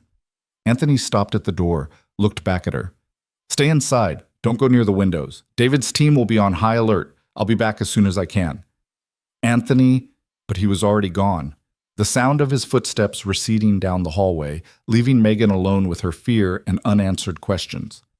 She found her mother in the library, reading a book with determinedly normal focus. Carol looked up when Megan entered. "Something happened." It wasn't a question. Megan sank into the chair across from her. "Victor attacked one of Anthony's places. Killed 3 people." Carol paled. "Are we in danger?" "I don't know. Maybe. Probably." Megan laughed, the sound bitter. "I don't even know anymore. Every time I think I understand the situation, it gets worse." "We could leave," Carol said quietly. "Just go. Get in a car and drive and not stop until we're somewhere Anthony and Victor and all of this can't find us." "You think we'd make it to the end of the driveway?" "Probably not. But maybe it's worth trying." Megan looked at her mother, this strong, practical woman who'd raised her alone, who'd taught her to be independent and careful and smart, who was now suggesting they run like criminals themselves. "I can't," Megan said. "If I run, Victor wins. He gets to control my life by making me afraid to live it. And if I stay—" She trailed off. "If you stay, you're letting Anthony control it instead," Carol finished. "No, if I stay, I'm choosing to fight. To not let these people, any of them, decide who I get to be." Carol studied her daughter. "You've changed. In just 2 days, you've changed." "Maybe I'm just finally becoming who I was supposed to be before Anthony left." Megan stood, restless again. "Or maybe I'm completely losing it. Hard to tell." Hours passed with agonizing slowness. Megan and her mother ate lunch in tense silence, both jumping at every sound. David checked in regularly, his expression professionally neutral, offering no information about what was happening downtown. Evening came. Still no Anthony. Megan tried to read, tried to watch television, tried to do anything that would distract her from imagining worst-case scenarios. But her mind kept conjuring images of Anthony bleeding in some alley, or captured by Victor's people, or worse. Finally, around 9 p.m., she heard vehicles on the driveway. Megan ran to the window of her room, watching as SUVs pulled up to the house. Anthony climbed out of the first one, and relief flooded through her so intensely she had to grip the windowsill. He was alive. Whole. Safe. She was halfway down the stairs before she realized she was running, before she could think about whether this was smart or dignified or any of the things she should probably be. By the time she reached the foyer, Anthony was just coming through the door, and the look on his face stopped her cold, blood on his shirt, exhaustion in every line of his body, and eyes that had seen something terrible. "Anthony?" He looked up, saw her, and something in his expression cracked. "I need to talk to you, both of you. Is your mother—" "I'm here." Carol appeared on the stairs behind Megan. "What happened?" Anthony gestured to the study. When they were all inside with the door closed, he poured himself a drink with shaking hands and downed it in one swallow. "The attack today wasn't random," he said. "Victor knew exactly where to hit, exactly when our people would be vulnerable. Someone gave him that information. A traitor? Megan said. Yes, someone inside my organization, someone I trust. Anthony poured another drink but didn't consume it, just stared at the amber liquid. I've had people working all day to figure out who. We finally narrowed it down to 3 possibilities. And? And I just spent the last 6 hours interrogating them. His voice was flat, emotionless. The blood on my shirt isn't mine. The implication hit Megan like a fist. Carol made a small sound of distress. Did you find out who it was? Megan asked, her voice steadier than she felt. Yes. Anthony finally looked at her. It was Paul, my lawyer, the man you met this morning. He's been feeding Victor information for 3 months. Why? Money. Victor was paying him double what I was, plus promising him a position of power when I fell. Anthony's laugh was bitter. He sold me out for a bigger paycheck. What did you do to him? Carol asked. Anthony met her eyes. What do you think I did? The silence that followed was heavy, oppressive. Megan felt sick, imagining what Anthony meant by interrogation, what he'd done to get his answers. I need you both to understand something, Anthony said quietly. This is my world. This is what I am. I don't get to call the police or file lawsuits. I find threats and I eliminate them, permanently, brutally, without hesitation. He looked at Megan. This is what you'd be choosing if you chose me.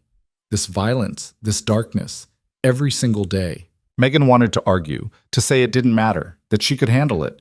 But the blood on his shirt was real. The exhaustion in his eyes was real. The weight of what he'd done, what he would keep doing, was real. I know, she said finally. Anthony blinked, surprised. You know, I'm not stupid, Anthony. I know what you are, what your world is. Megan moved closer, close enough to see flecks of, she didn't want to know what, on his collar. I'm not some naive girl who thinks love conquers all. I know this would be hard, probably impossible, probably doomed from the start. Then why? Because I'd rather have impossible with you than easy with someone else. And if that makes me crazy or stupid or self-destructive, then fine. But it's my choice to make, not yours. Anthony stared at her like she'd spoken in a foreign language. You can't mean that. Stop telling me what I mean. Megan's voice rose. Stop deciding for me. I'm a grown woman who's had 8 years to get over you, and I haven't. So maybe that means something. Maybe that means this is worth fighting for. It's not. I'm not. That's not your call. They stood there in the study, the air between them crackling with tension and want and fear. Carol cleared her throat. I'm going to leave you two to figure this out, she said. But Megan, honey, think carefully. This isn't just about love. It's about survival. Yours and his. When Carol left, Megan and Anthony were alone again. The silence stretched, heavy with everything they weren't saying. I killed a man tonight, Anthony said finally. Put a bullet in his head after he told me everything I needed to know. I didn't hesitate, didn't feel guilt, just nothing. You feel guilty now. How do you know? Because you're telling me about it. Because you want me to see the worst of you, so I'll leave. Megan moved closer still, until she could feel the heat of his body. It's not going to work. It should, but it won't. Anthony's hands came up, framing her face, his touch achingly gentle despite the violence he'd committed hours before. I don't know how to do this, how to be what you need. Then we'll figure it out together. Or we'll fail together, but at least we'll try. You're insane, he whispered. Probably. And then he was kissing her again, desperate and fierce, like she was salvation and damnation wrapped together. Megan kissed him back with 8 years of anger and longing, tasting blood and whiskey and regret. This time, neither of them pulled away. When Anthony finally pulled away, his forehead rested against hers, both of them breathing hard. His hands were still on her face, thumbs tracing her cheekbones like he was memorizing the shape of her. This is a mistake, he said, but there was no conviction in his voice. Probably the biggest one I've ever made. Megan's fingers had found the fabric of his shirt, twisted in it. I don't care. You should. You should run from me as fast as you can. I tried that for 8 years, didn't work. Anthony pulled back enough to look at her, and the vulnerability in his eyes nearly broke her. If I let myself have this, have you, I won't be able to let go again. You understand that? Good. Because I'm tired of you letting go. He kissed her again, softer this time, tender in a way that made her chest ache. When they finally separated, Anthony's phone was buzzing insistently in his pocket. He ignored it. You should get that, Megan said. I should, but I don't want to. He pulled the phone out anyway, glanced at the screen and swore under his breath. It's Marco. I have to take this. He answered, his expression shifting back to business in an instant. What is it? When? No, keep everyone in position. I'll be there in 20 minutes. He hung up and looked at Megan with regret. Victor's moving again. His people just hit another one of our locations. Smaller this time, but it's a pattern. He's trying to draw me out, spread my resources thin. Then don't let him. Send someone else. I can't. My people need to see me there. Need to know I'm willing to fight alongside them, especially after Paul's betrayal. Anthony grabbed a clean shirt from the closet, hidden behind the bookshelves, changing quickly. David will stay with you and your mother. Don't leave the house. Don't even think about it. Be careful. He paused at the door, looked back at her. This thing we just started. We're not done talking about it. I know. I mean it, Megan. When I get back, we figure out what this is, what it means. Okay. He left, and Megan stood alone in his study, her lips still tingling from his kiss, her heart racing with equal parts hope and terror. She'd just committed to something that could destroy her, and somehow she couldn't bring herself to regret it. She found her mother in the guest suite, already in her nightgown, reading a mystery novel with determined focus.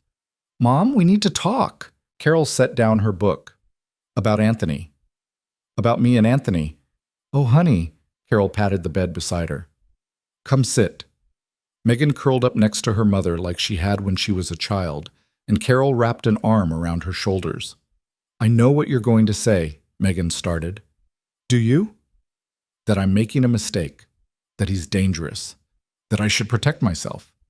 Actually, I was going to ask if you're happy. That stopped Megan cold. What? Are you happy? When you're with him, when you're fighting with him, when you're kissing him, are you happy? Megan thought about it. I'm terrified and confused and angry half the time. But are you happy? Yes, Megan admitted. Stupidly, impossibly happy. Carol nodded like this confirmed something. Then that's what matters. You're not going to tell me I'm being reckless? Oh, you're absolutely being reckless. You're gambling your entire future on a man who lives in a world where people solve problems with bullets. Carol's voice was calm, matter of fact. But you're also more alive than I've seen you in 8 years. So maybe reckless is exactly what you need. I thought you hated him. I do. A little. For hurting you. Carol squeezed her shoulder. But I also saw the way he looked at you tonight, like you were the only thing keeping him human. And I saw the way you looked at him, like he was home. That's not something you find twice in a lifetime. Megan felt tears burning. What if it doesn't work? What if we try and it all falls apart? Then you'll have tried, and you'll know. Isn't that better than spending the rest of your life wondering? Maybe. Probably. Megan didn't know anymore. All she knew was that Anthony had walked back into her life and turned everything upside down, and she was choosing to fall instead of fight it. They talked for another hour, Carol asking gentle questions about what Megan wanted, what she was willing to risk. It helped, having her mother's pragmatic perspective cutting through the emotional chaos. By the time Megan returned to her own room, she felt steadier. Still terrified, but steady. Anthony didn't return until after midnight. Megan heard the vehicles on the drive, heard the low murmur of voices downstairs. She waited, not sure if he'd come find her or if he'd handle whatever crisis had pulled him away and collapse into sleep. A soft knock on her door answered that question. Come in. Anthony entered, looking exhausted but uninjured. He'd changed clothes again, the blood and violence of the evening washed away, but the weight of it still visible in his eyes. You're okay, Megan said. More or less. The second attack was a distraction. While we were scrambling to respond, Victor's people hit one of our financial operations, grabbed files, destroyed records. Anthony ran a hand through his hair. He's systematic, smart, more dangerous than I gave him credit for. What does that mean for the timeline? It means we move faster. Tomorrow we meet with the 2 lieutenants who are ready to flip. If they come over, Victor loses his muscle and his intel network. He'll be vulnerable. And if they don't, then this gets messier. Anthony moved into the room, closing the door behind him. But that's tomorrow's problem. Tonight I need to ask you something. Okay. He was quiet for a moment, clearly choosing his words.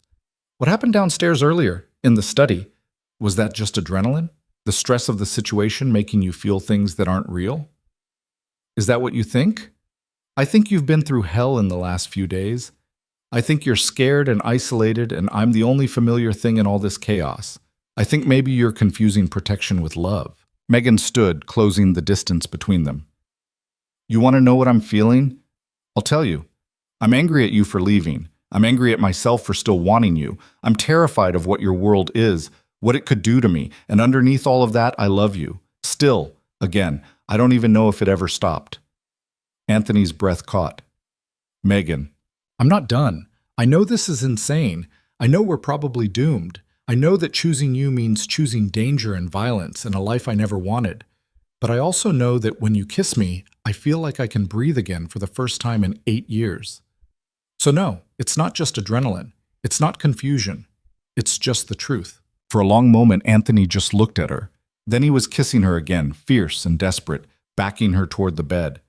Megan's hands found his shirt, pulling it free, needing to feel skin instead of fabric. He broke the kiss long enough to look at her, asking silent permission. Yes, she whispered. What happened next was clumsy and urgent, and nothing like the carefully choreographed scenes in movies. Anthony knocked over a lamp, reaching for her. Megan got tangled in her sweater, trying to pull it off.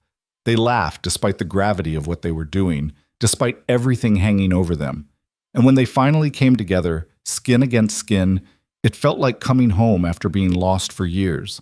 Not perfect, not smooth, but real in a way that made Megan's chest ache. Afterward, they lay tangled in expensive sheets, Anthony's arm around her, her head on his chest, listening to his heartbeat slowly return to normal. I don't know how to do this, he said quietly. How to be with you and keep you safe at the same time. Maybe you can't do both. That's not acceptable. Megan propped herself up to look at him. Then we figure it out together. You stop trying to control everything and let me help. Help how? You're not... He stopped himself. Not what? Not trained for violence? Not equipped to handle your world? Megan sat up fully, pulling the sheet with her. You're right. I'm not. But I'm smart and I'm stubborn.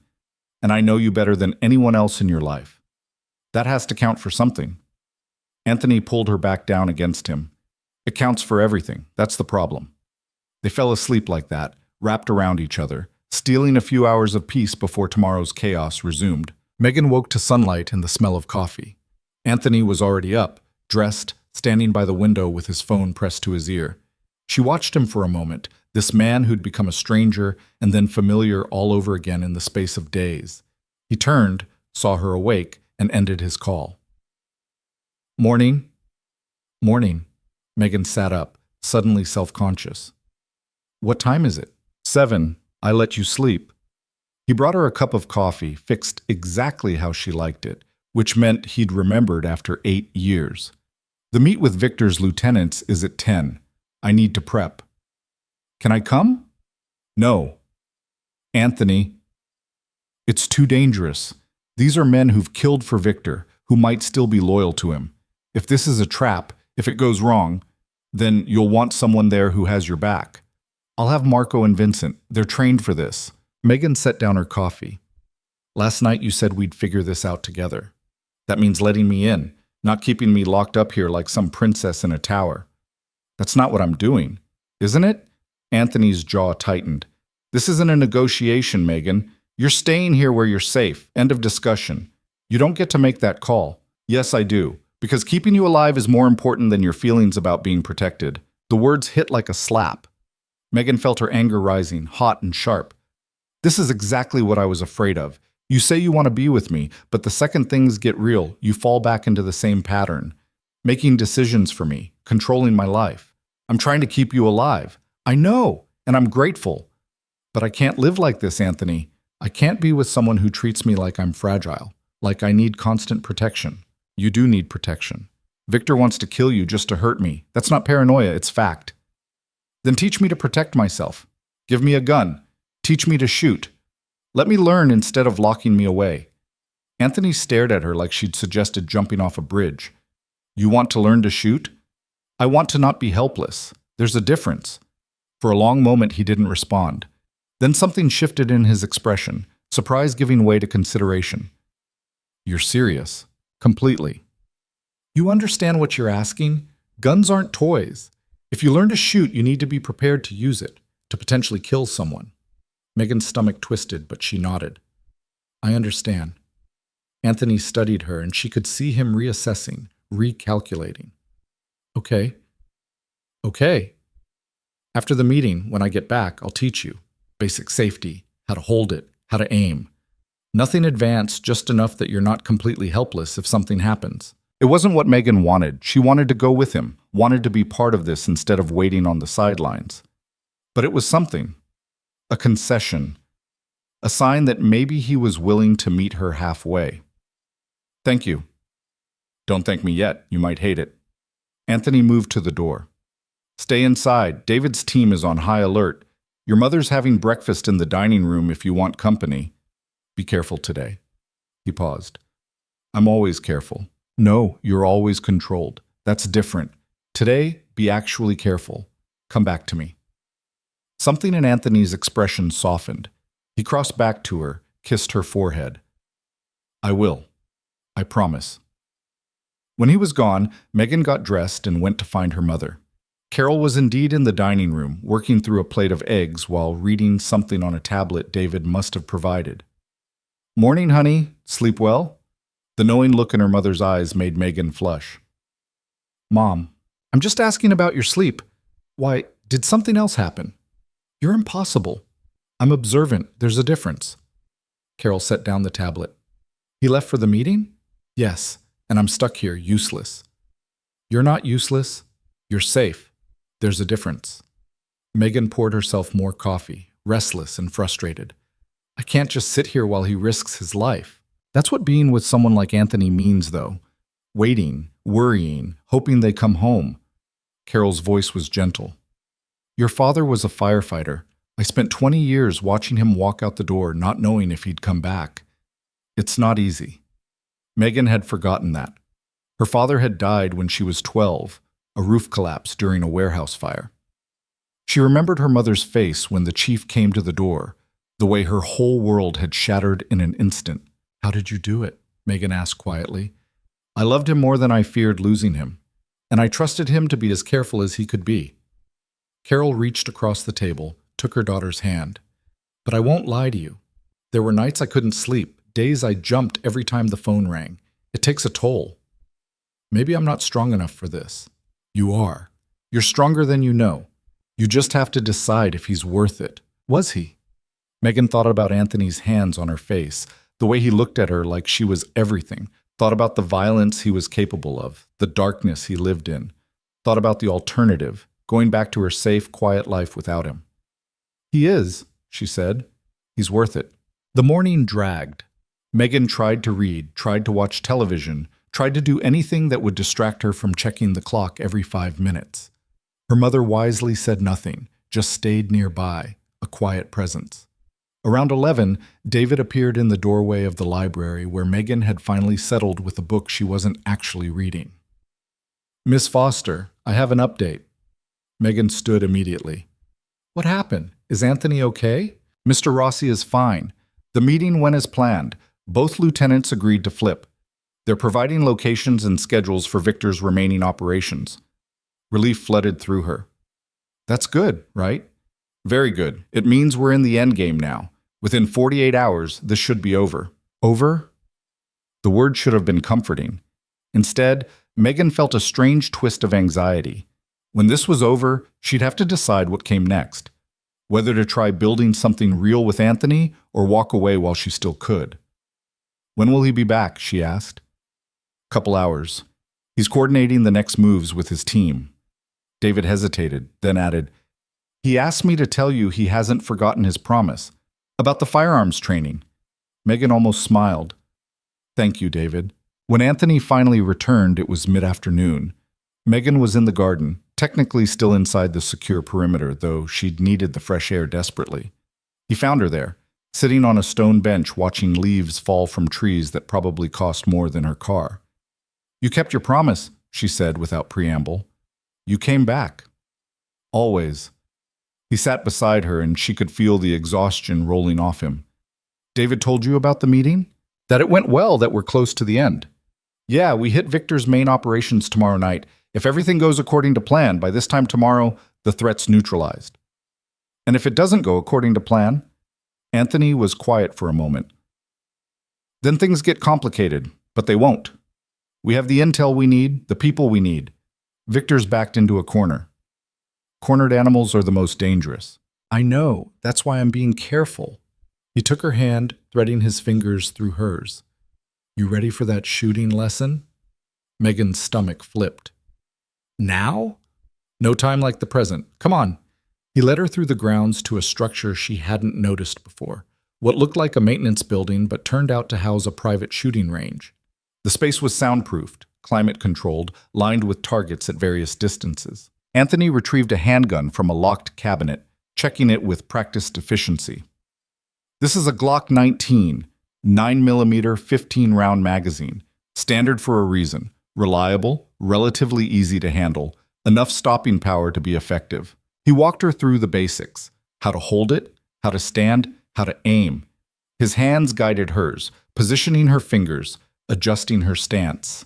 Despite the seriousness of what they were doing, Megan was acutely aware of his body behind hers, his breath on her neck.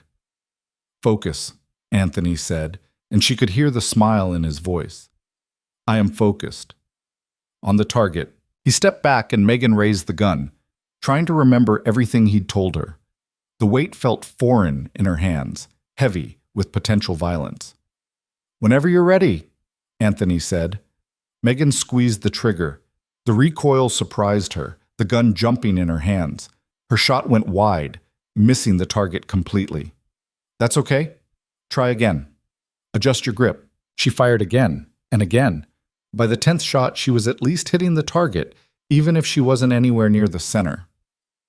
Better, Anthony said. You're flinching less. Try to keep your breathing steady. They spent an hour there, Anthony patient and methodical as a teacher. By the end, Megan's arms ached and her ears rang despite the protection, but she could reliably hit the target. Not well, not expertly, but enough. You did good, Anthony said as they packed up. Better than most people their first time. I hate it, Megan admitted. The weight, the noise, the feeling of it. I hate all of it. Good. You should hate it. Means you respect what it can do. He secured the gun back in the cabinet. But now if something happens, if someone gets past my people, you know how to defend yourself. You really think it'll come to that? Anthony pulled her close, his expression serious. I think Victor's desperate and dangerous. I think he'll try something before we take him down. And I think I'll sleep better tonight knowing you can protect yourself if you have to. That night, Victor proved Anthony right. They were having dinner, Megan, Anthony, Carol, and a few of Anthony's key people, when the power went out. One second the dining room was bright and warm, the next it was pitch black except for the faint glow of emergency lighting kicking in. Everyone down! David's voice cut through the darkness. Now! Anthony grabbed Megan, pulling her under the table. She heard her mother's startled cry, heard the sounds of weapons being drawn, of men moving through the house with tactical precision. What's happening? Megan whispered. Someone cut the main power. Could be equipment failure, but... The window exploded inward, glass spraying across the room. Megan screamed as Anthony covered her body with his, shielding her from the shards. Gunfire erupted, sharp cracks that made her ears ring, muzzle flashes lighting the room in strobes. Get them to the safe room, Anthony shouted. Now! Hands grabbed Megan. David's, she thought, hauling her out from under the table. She caught a glimpse of her mother being pulled along by another guard, of Anthony returning fire at shapes moving in the darkness outside. Then she was being dragged through hallways, downstairs, David's hand iron tight on her arm. More gunfire behind them, closer than before. Someone was inside the house. They reached the safe room. David shoved Megan inside, then her mother. Lock it behind me. Don't open it for anyone except Mr. Rossi or me. You understand? David, wait! But he was already gone, the vault door swinging shut with mechanical finality. Megan and Carol were alone in the reinforced room, the sounds of gunfire muffled but still audible through the thick walls. Mom, are you okay?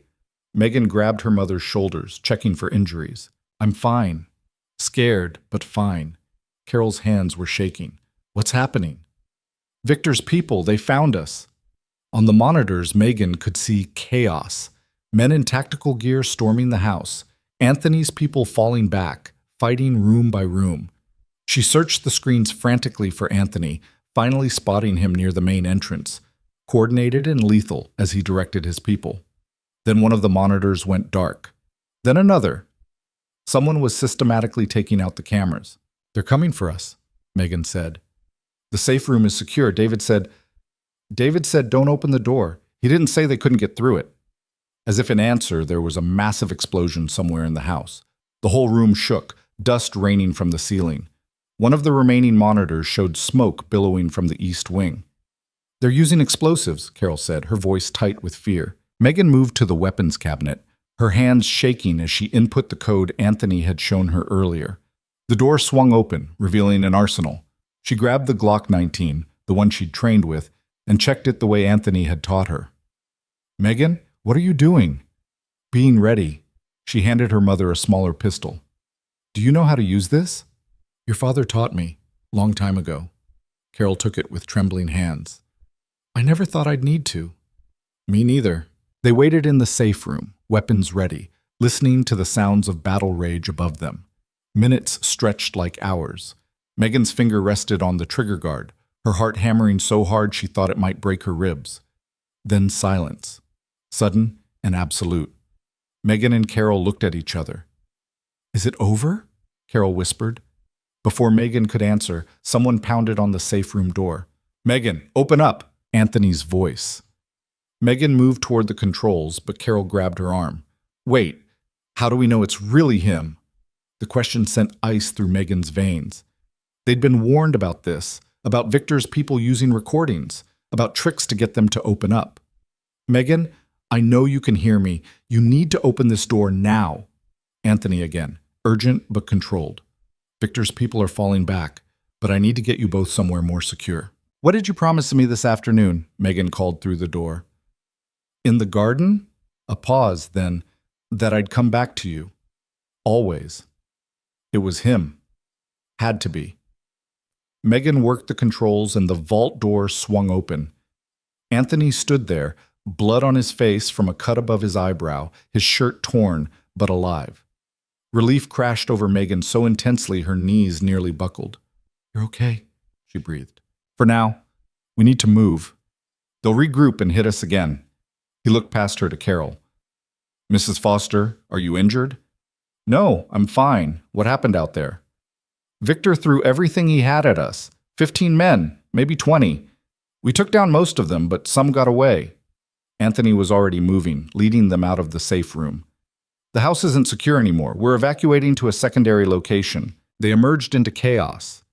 The grand entrance hall was destroyed, furniture overturned, bullet holes stitching the walls. Bodies, Megan couldn't tell if they were Anthony's people or Victor's, lay motionless. The smell of gunpowder and blood was overwhelming. Marco appeared from a hallway, weapon raised. SUVs are ready. We need to go now. They ran through the ruined house, Anthony keeping Megan and Carol between him and Marco. Outside, 3 black SUVs idled in the circular drive, engines running. David stood by one, blood seeping through a makeshift bandage on his shoulder, but otherwise operational. Everyone accounted for? Anthony asked. Everyone's still alive. David's voice was grim. We lost Thompson, Rodriguez, and Chen. 4 more injured but mobile. 3 dead. 3 people who'd been eating dinner an hour ago who'd died protecting her. Megan felt sick. Get Mrs. Foster in the second vehicle, Anthony ordered. Megan's with me. Anthony, I should go with my mother. No, I'm not letting you out of my sight. His tone left no room for argument. He helped Carol into the middle SUV, then pulled Megan toward the lead vehicle. They were almost there when Megan saw movement in her peripheral vision. A man emerging from the tree line, weapon raising. Anthony! She shoved him aside just as the shot rang out. Pain exploded in her shoulder, white-hot and all-consuming. Megan's legs gave out, and she was falling, the ground rushing up to meet her. More gunshots, closer now. Anthony's face appeared above her, his mouth moving, but she couldn't hear him over the ringing in her ears. Then she was being lifted, carried. The world tilted and spun. She caught fragmented images, her mother screaming, David returning fire, trees blurring past as the SUV accelerated. Stay with me. Anthony's voice cut through the fog. Megan, stay with me. You're going to be okay. She tried to answer, but the darkness was pulling at her, insistent and cold. The last thing she saw before it claimed her was Anthony's face, streaked with her blood and his tears, promising her things she couldn't quite hear. Then, nothing. Pain dragged Megan back to consciousness, sharp and insistent in her shoulder, radiating down her arm in waves that made her teeth clench. She tried to move and immediately regretted it. Don't, Anthony's voice, rough with exhaustion. You'll tear the stitches. Megan forced her eyes open. She was in a bed, not the mansion, somewhere smaller, dimmer. Anthony sat in a chair pulled close to the bedside, his shirt still stained with blood that she realized with a jolt was probably hers. How long? Her voice came out raspy. 6 hours. You've been in and out. He reached for a water bottle, held the straw to her lips. Drink. Slowly. The water helped clear some of the fog. Megan's brain started cataloging details. Clean white walls, medical equipment beeping softly, the smell of antiseptic. A private clinic, she guessed. The kind that didn't ask questions. My mother? Next room, uninjured, scared out of her mind, but physically fine. Anthony set down the water.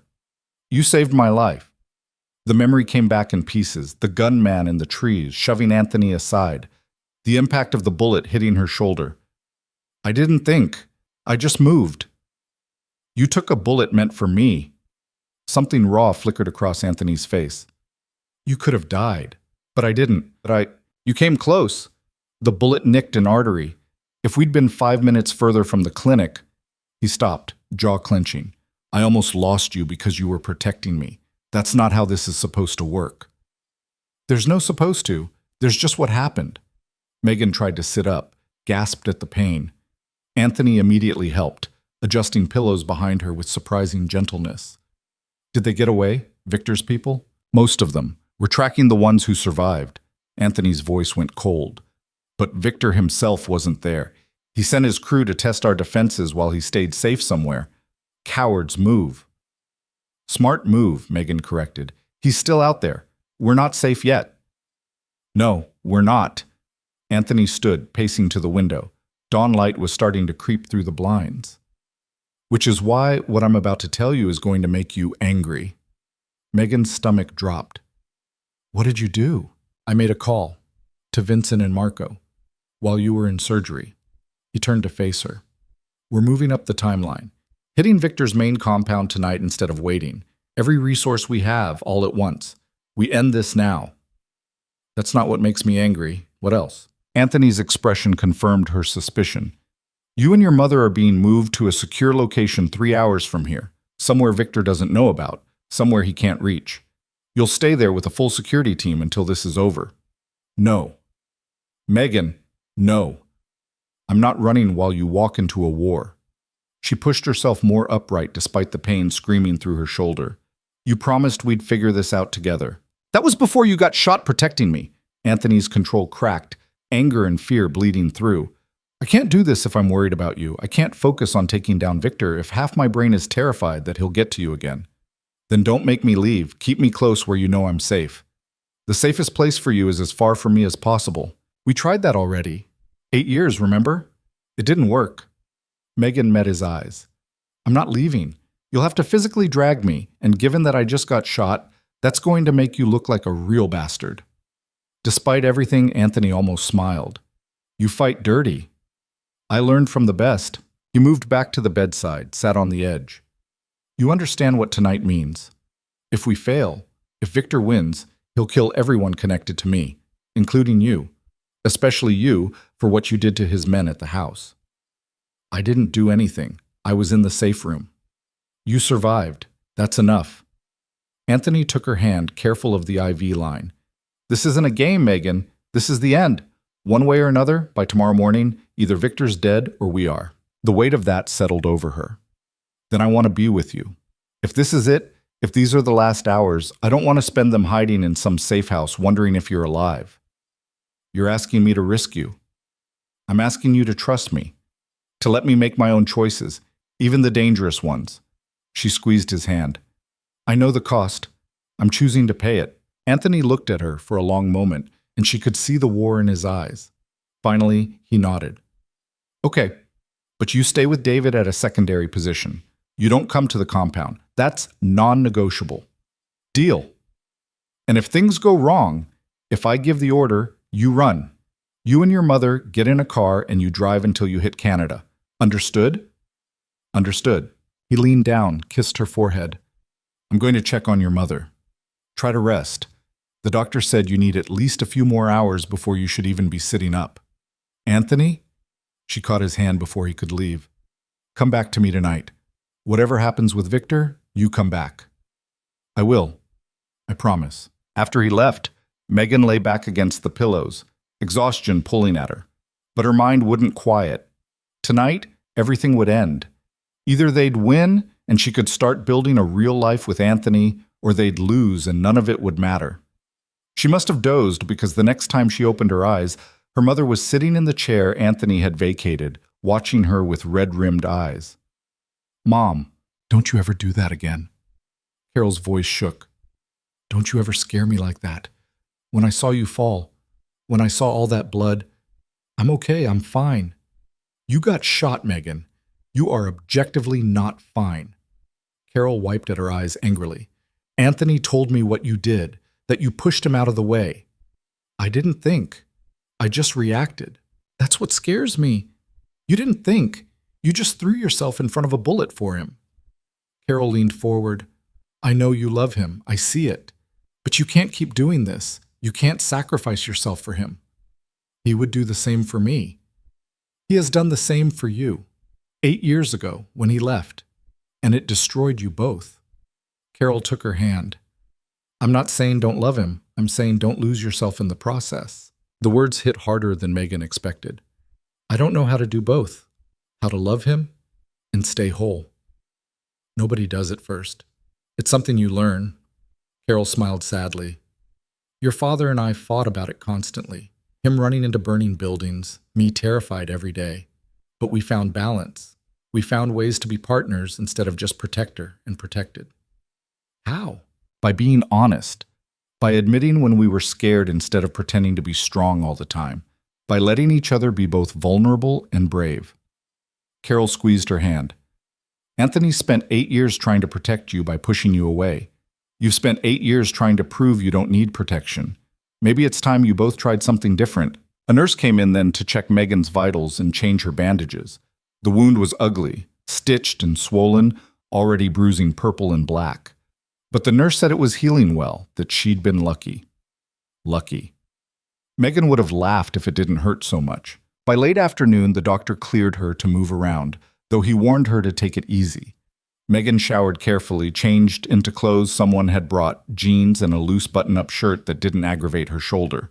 When she emerged, Anthony was back, looking marginally more rested but no less tense. We leave in 2 hours, he said. I've arranged for your mother to be taken to the secure location as planned. You'll come with me to the secondary position like we agreed. And if I say I've changed my mind about that, then I'll have David carry you there unconscious if necessary. Anthony's tone said he wasn't joking. I'm already breaking every rule I have by keeping you anywhere near this. Don't push it. Megan wanted to argue, but the look in his eyes stopped her. He was barely holding it together, the stress of the impending confrontation written in every line of his body. Pushing him now would only make things worse. Okay, secondary position, but you keep me updated, every step. I will. The next 2 hours passed in a blur of preparation. Megan said goodbye to her mother, both of them crying despite their best efforts to stay strong. Carol made Anthony promise to keep her daughter safe, and the look he gave her in return was so fierce it left no room for doubt. Then they were in vehicles again, a convoy of 3 SUVs heading into the city as dusk fell. Megan rode with Anthony, his hand covering hers on the seat between them. "Tell me the plan," she said. "I want to understand what's happening." Anthony pulled out a tablet, showing her what looked like building schematics. Victor's main compound is a warehouse complex in the industrial district. 3 buildings, interconnected. He uses them for storage, operations, and he lives in a penthouse conversion in the center building. How many people? Somewhere between 20 and 30, based on our intel. We'll have approximately the same numbers, plus the element of surprise. Vincent's 2 lieutenants gave us access codes and guard rotations. You trust them? What if it's a trap? It might be. That's why we're going in prepared for the worst. Anthony zoomed in on the center building. Marco's team enters from the north, Vincent's from the south. I take a smaller team directly to the penthouse to confront Victor. And me? You and David stay here. He indicated a building 3 blocks away. High vantage point, clear sight lines.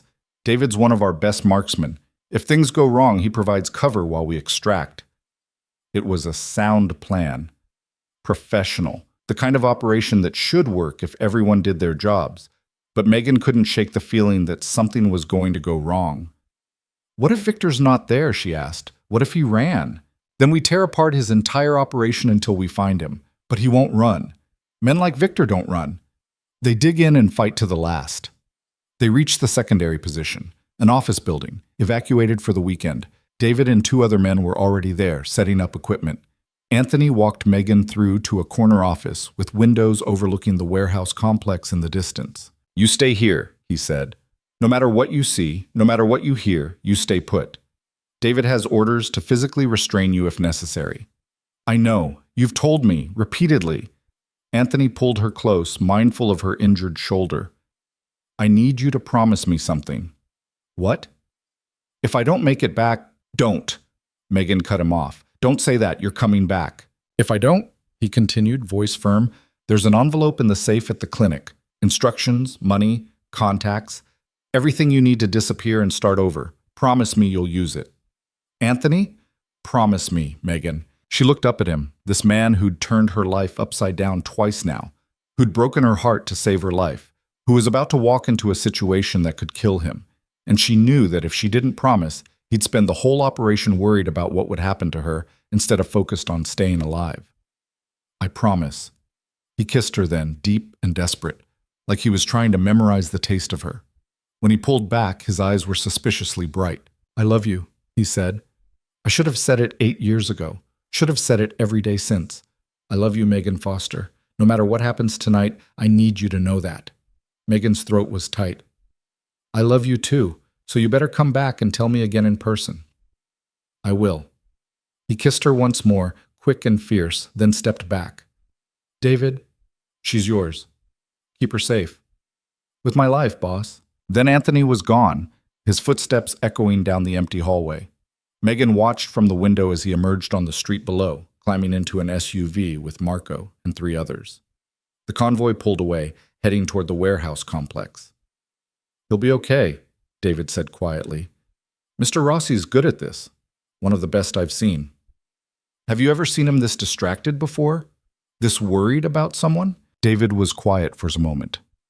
No, never. But maybe that makes him better, not worse. Gives him something to fight for instead of just something to fight against. Megan hoped he was right. The next 30 minutes crawled by. David set up a laptop showing multiple camera feeds, some from drones, some from cameras Anthony's people had planted. Megan watched as teams moved into position, dark figures against darker buildings. Any minute now, David murmured, his eye to a scope mounted on the window. Then everything happened at once.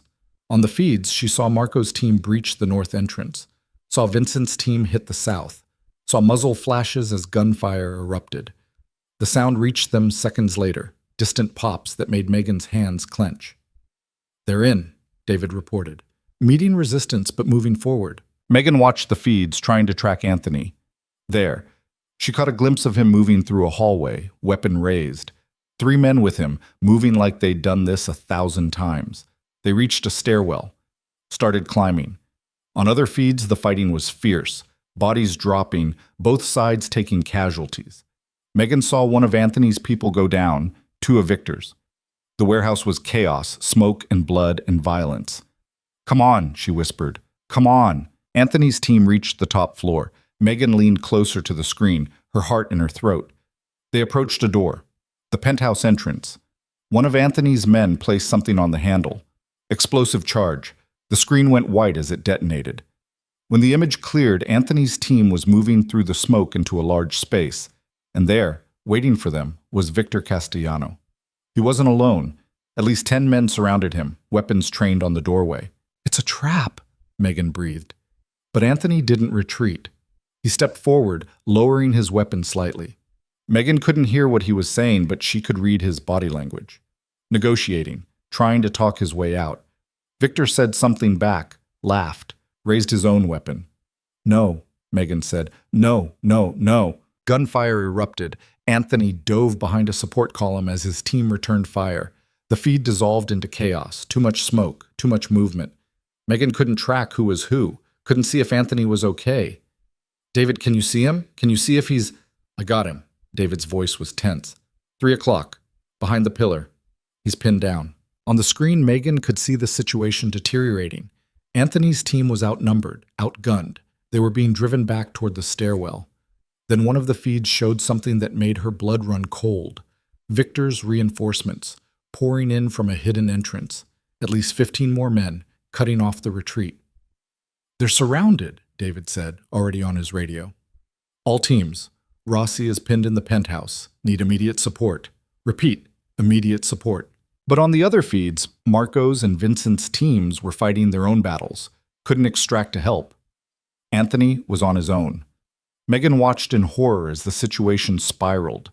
One of Anthony's men went down, then another. Anthony was still fighting, but he was running out of ammunition, running out of options. This was it. This was how it ended. She was going to watch the man she loved die on a grainy camera feed while she stood 3 blocks away, helpless. No. The word crystallized in her mind with perfect clarity. She hadn't survived getting shot, hadn't fought her way back to Anthony after 8 years, to lose him now because she'd followed orders to stay put. Megan grabbed the Glock from the table where David had left it. "Miss Foster, what are you doing?" David moved to intercept her, but Megan was already backing toward the door. "I'm sorry, David. I know Anthony gave you orders, but I'm giving you different ones." She raised the gun, not pointing it at him, but making her intention clear. "You can come with me and help, or you can stay here.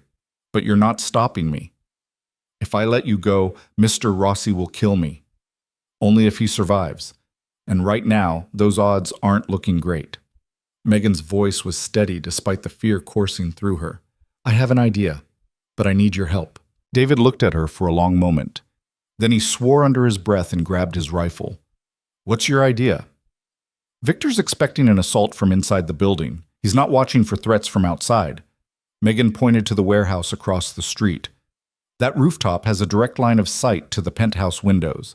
If you can get there, you can provide cover fire, create a distraction." "That's actually not a terrible plan," David admitted, "but it's a 2-person job. Someone needs to spot while I shoot." "Then let's go." They ran. Down the stairs, out into the street, across to the neighboring warehouse. The building was locked, but David made short work of it. They climbed 6 flights of stairs, Megan's shoulders screaming in protest, finally emerging onto the roof. From here, they had a clear view into Victor's penthouse. Megan could see Anthony, still pinned behind the column, surrounded on 3 sides. Could see Victor directing his men, coordinating the assault that would finish this. "Range is about 300 meters, David said, setting up his rifle. "Wind's minimal. I can make this work, but I need you to spot for me. See that scope?" He pointed to a spotting scope mounted next to his rifle. "You tell me what you see, I adjust, we take them down." Megan positioned herself behind the scope, her hands shaking. Through the magnification, she could see individual faces. Could see the fear and determination on Anthony's face as he returned fire. 3 men advancing from the left, she said. Distance maybe 20 feet from Anthony's position. "Got them." David fired. One of the men dropped. Fired again. A second fell. In the penthouse, everyone froze, trying to figure out where the shots came from. Anthony used the confusion, moved to better cover, took down 2 more of Victor's men. "It's working," Megan said. "Keep going." They fell into a rhythm, Megan spotting, calling out targets, David firing with mechanical precision. Each shot bought Anthony a few more seconds, a few more feet of ground. But Victor was adapting. He pulled his men back, had them take cover away from the windows. The shooting gallery closed. "I'm out of targets," David said. "They've moved to the interior." On Megan's scope, she could see Anthony assessing the situation, could see him making a decision. He looked toward his team, down to just 2 men now, and said something. Then he stood, dropped his empty rifle, and walked toward Victor's position with his hands slightly raised. "What is he doing?" Megan whispered. "He's surrendering, trying to end it without more bloodshed." David's voice was grim. "Or he's got a plan. Hard to tell with him." Megan watched as Anthony approached Victor. The 2 men faced each other across the penthouse, surrounded by dead and dying. She wished desperately she could hear what they were saying. Anthony spoke. Victor responded, weapons still raised, back and forth, negotiating. Then Victor lowered his gun slightly. "He's getting through," Megan said. "He's actually getting through to him." But then one of Victor's men, young, twitchy, raised his weapon, aimed at Anthony's back. "No!" Megan screamed. Even though they couldn't hear her, David was already firing.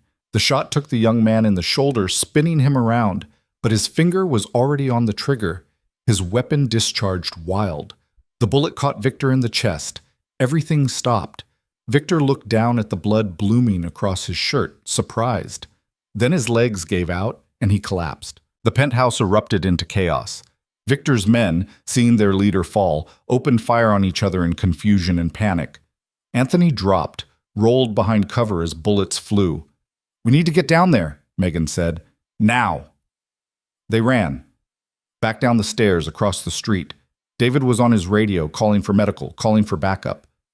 But Megan's focus was singular, getting to Anthony, making sure he was alive. They reached the warehouse just as Marco's team finally broke through to the penthouse. The fighting was over. Victor's men had either fled or surrendered. The complex was secure. Megan took the stairs 2 at a time, ignoring the pain in her shoulder, ignoring David's shouts to slow down. She burst into the penthouse to find Anthony kneeling beside Victor's body, checking for a pulse. "Anthony." He looked up, and the relief that flooded his face was almost painful to witness. Then it shifted to anger. "What the hell are you doing here? I told you to stay." "I saved your life." "You're welcome." Megan crossed to him, grabbed his face in her hands. "Are you hurt?" "No, I'm fine, but you shouldn't be here. It's not safe." "It's over. Look around. It's over." Anthony stood, pulled her against him, held her so tight she could barely breathe. "You were supposed to stay put. You were supposed to be safe." "I was safer here with you than I would have been anywhere else." Megan pulled back enough to look at him. "Is he dead?" "Victor?" Anthony glanced down at the body. "Yes. One of his own men shot him, but yes, he's gone." "Then it's really over." "Yeah, it's really over." Around them, Anthony's people were securing the building, tending to wounded, cataloging the aftermath. Marco approached, blood on his face, but walking. "Boss, we got problems. Vincent took a round to the leg. He's headed to the clinic. We lost 4 total, 6 more injured." 4 dead, 6 injured. The cost of ending this war. Anthony's expression was heavy with it. "Get everyone medical attention, set up security perimeter, and get someone to deal with—" He gestured to Victor's body. "Make sure it's respectful. Whatever else he was, he deserves that." Marco nodded and moved off. Anthony turned back to Megan. "We should go. Get you checked out. Make sure you didn't tear your stitches running around playing hero." "I wasn't playing. I was being a hero. There's a difference." Despite everything, Anthony smiled. "Yeah, you were. My hero." They left the warehouse together, stepping out into the night air. Emergency vehicles were arriving, along with police that Anthony's people must have arranged. It would be handled quietly, swept under the rug the way these things always were in his world. Megan leaned against Anthony as they walked to the SUV. Exhaustion was crashing over her in waves, the adrenaline finally wearing off. "Take me home," she said. Then realized she didn't know where home was anymore. Her apartment wasn't safe. The mansion was destroyed. She was adrift. "I've got a place," Anthony said, reading her mind. "Smaller, downtown, Secure but normal. Actual neighbors, coffee shop on the corner. More your speed. You bought a normal apartment? 6 months ago. Been fixing it up. Thought maybe someday, if I got through all this, I might want to try living like a regular person. He helped her into the vehicle. Seemed like a nice dream. And now? Now, maybe it's not just a dream. They drove through the city, leaving the warehouse district behind. Megan watched the lights blur past, processing everything that had happened. Victor was dead. The threat was gone. She and Anthony had survived. Now came the hard part, figuring out what came next. The apartment was in a converted warehouse in a neighborhood Megan actually recognized. Trendy, gentrified, full of young professionals and coffee shops. The building had security, but the subtle kind, not the fortress-like setup of the estate. Anthony's unit was on the top floor.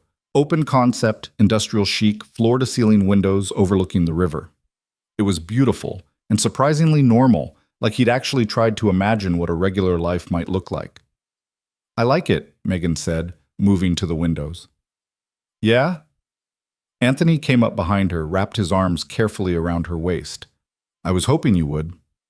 Were you planning to bring me here before all this happened? I don't know, maybe. I kept thinking about it, about what I'd say if I ever got the chance to see you again. He rested his chin on her good shoulder. Never imagined it would happen like this. Megan turned in his arms. We need to talk about what happens now. For real this time, not in between crises. I know. Anthony led her to the couch, sat down with her. I have to rebuild after this. The organization, the operations, it's going to take time and focus. I have a gallery to get back to, a life I left behind. Megan took his hand. But I don't want that life anymore. Not without you in it. What are you saying? I'm saying I want to try. Really try. Not sneaking around, not pretending we're something we're not. I want to see if we can build something real. Paused. But I need you to be honest with me. About what you do, where you go, the risks you take. No more protecting me by keeping me in the dark. That's going to be hard for me. I know, but it's non-negotiable. Anthony was quiet for a moment. What about your work? Your mother? Your friends? I'll figure it out. Talk to Sarah, explain some of it. Keep working at the gallery if they'll have me back or find something else. Visit my mom regularly. Megan squeezed his hand. But my home base is here. With you. If you want me. If I want you? Megan, I've wanted you for 8 years. I've never stopped wanting you. Then we try. We take it slow, figure out how to blend our lives together. You teach me about your world, I'll teach you about mine. We meet in the middle. And when my world gets dark again, because it will. This thing with Victor is over, but there will be other threats, other problems. Then we face them together. You stop trying to shield me from everything, and I stop expecting you to be someone you're not. Megan moved closer. We're both complicated, damaged people. Maybe that's okay. Maybe that's even good. Anthony pulled her into his lap, careful of her shoulder. I love you, and I'm terrified of screwing this up. I love you too, and same. But we're going to screw it up anyway, probably 100 times. The question is whether we're willing to keep trying after. Yes. The answer was immediate. Always yes. He kissed her then, and it felt different from the desperate kisses before. This one was a promise. A beginning instead of an ending. They stayed like that for a long time, wrapped around each other on the couch, watching the city lights flicker outside the windows. Eventually, exhaustion won. Anthony carried her to bed, his bed, in his apartment, in a life they might actually get to build together. Megan fell asleep in his arms, and for the first time in 8 years, she didn't dream about him leaving. She dreamed about him staying. The next few weeks were chaotic. Anthony had to consolidate power, deal with the fallout from Victor's death, navigate the complex politics of his world. Megan returned to the gallery, her boss surprisingly understanding after some vague explanations about family emergencies and personal crises. She didn't tell Sarah everything, but she told her enough. That Anthony was back, that things were complicated, that she was trying something that might be insane. Sarah's response was simple. Are you happy? And Megan realized she was. Despite everything, despite the danger and the uncertainty, she was happy. Carol returned to Connecticut, but visited often, warming to Anthony gradually. They'd never be best friends, but they reached an understanding. He loved her daughter. He'd protect her daughter. And he was trying, genuinely trying, to be better than what he'd been. 3 months after Victor's death, on a cold February evening, Anthony took Megan to dinner. Not La Colline. That restaurant would always be tainted by how this all started. Somewhere new, quiet, intimate. After the meal, he suggested a walk along the pier. Megan bundled into her coat, took his hand, and they strolled through the winter night. "I've been thinking," Anthony said, "about the future." "Yeah?" "About what I want it to look like, who I want in it." He stopped walking, turned to face her. "I spent 8 years trying to keep you safe by staying away. I don't want to spend the next 8 years doing the same thing while pretending we're together. What do you want instead?" "I want all of it. The messy, complicated, sometimes scary reality of building a life with someone." He pulled a small box from his pocket, and Megan's breath caught. "I want to marry you, Megan Foster. I want to wake up next to you every morning and know that you chose me, chose this, with full knowledge of what it means." He opened the box. The ring inside was beautiful, simple, elegant, nothing ostentatious. Exactly her style. "I bought this 8 years ago," Anthony said quietly. "The week before I left. I was going to propose, ask you to marry me even though I knew it was too soon, too fast. Then I found out about Victor, and I put it in a safe instead." He looked at her. "I've been carrying it around for 3 months now, waiting for the right moment. But I realize there's no perfect moment. There's just now. Us. This." Megan's eyes were burning with tears. "You really bought it 8 years ago?" "I really did. I've always known you were it for me. I just had to wait until I could actually keep you. So ask me. Actually ask me." Anthony got down on one knee right there on the pier, in the cold, with tourists probably watching. "Megan Foster, will you marry me? Will you take on my world, my complications, my damage, and let me take on yours? Will you build something real with me?" "Yes." The word came out choked with tears. "Yes, absolutely yes." He slid the ring onto her finger, a perfect fit, of course, and stood, pulling her into a kiss that made the cold disappear. People around them applauded, but Megan barely heard them. All she could hear was her own heartbeat and Anthony's whispered promises against her lips. 6 months later, they stood in that same restaurant where it all started. La Colline, exorcised of its ghosts, surrounded by the small group of people they loved. Carol was there, proud and tearful. Sarah with her husband and baby. Marco and David and Vincent, Anthony's family of choice. Even Rosa, who'd helped Megan plan this day. The ceremony was simple. No religion, no elaborate production. Just 2 people promising to try, to fight, to stay, even when it got hard. When the officiant pronounced them married, Anthony kissed her like he'd been waiting his whole life to do it. And maybe he had been. At the reception, Carol pulled Megan aside. "You look happy," she said. "I am happy. Terrified, but happy." "Good. That's how it should be. Love should scare you a little. Means it matters." Carol hugged her daughter. "Your father would have liked him. Would have appreciated a man willing to fight for you. I think Dad would have punched him first, then liked him." Probably true. Later, as the party wound down, Megan and Anthony stood by the windows overlooking the city. His arm was around her waist, her head on his shoulder. Comfortable. Easy. "Right. No regrets?" Anthony asked. "A few, but none about this. About us." Megan looked up at him. "You?" "Just one. That I wasted 8 years we could have had together. We weren't ready 8 years ago. We are now." "You really believe that?" "I have to. Otherwise, all the pain was for nothing." Megan turned to face him fully. "But I do believe it. I think we had to break to figure out how to be whole. Had to lose each other to understand what we had." Anthony pulled her close. "I love you, Mrs. Rossi." "I love you too. Even if you are a dramatic bastard who sends mysterious invitations instead of just calling like a normal person. Where's the fun in normal? There is no fun in normal. That's kind of the point of normal." They laughed, and it felt good. Felt like hope, like future, like all the things they'd almost lost but somehow found again. The party ended. Guests departed. Eventually, it was just the 2 of them in the quiet restaurant, sitting at the same table where this had all begun. "What are you thinking about?" Megan asked. That this is where I told you the truth, where I dragged you back into my world, where everything changed. Anthony took her hand, played with the wedding ring, now sitting beside the engagement ring. And somehow, impossibly, you're still here. Where else would I be? Safe, happy, living a normal life with someone who doesn't have a body count. Normal's overrated. I tried it. Was miserable. Megan smiled. This is better. Harder. Definitely scarier, but better. Even knowing what you know, what I've done, what I might have to do again? Even knowing. You're not your worst moments, Anthony. You're also the man who bought a ring 8 years ago and kept it even when he thought he'd never get to use it. You're the man who protected me by destroying us both. You're the man who's trying every day to be better than what you were born into. She leaned across the table, kissed him.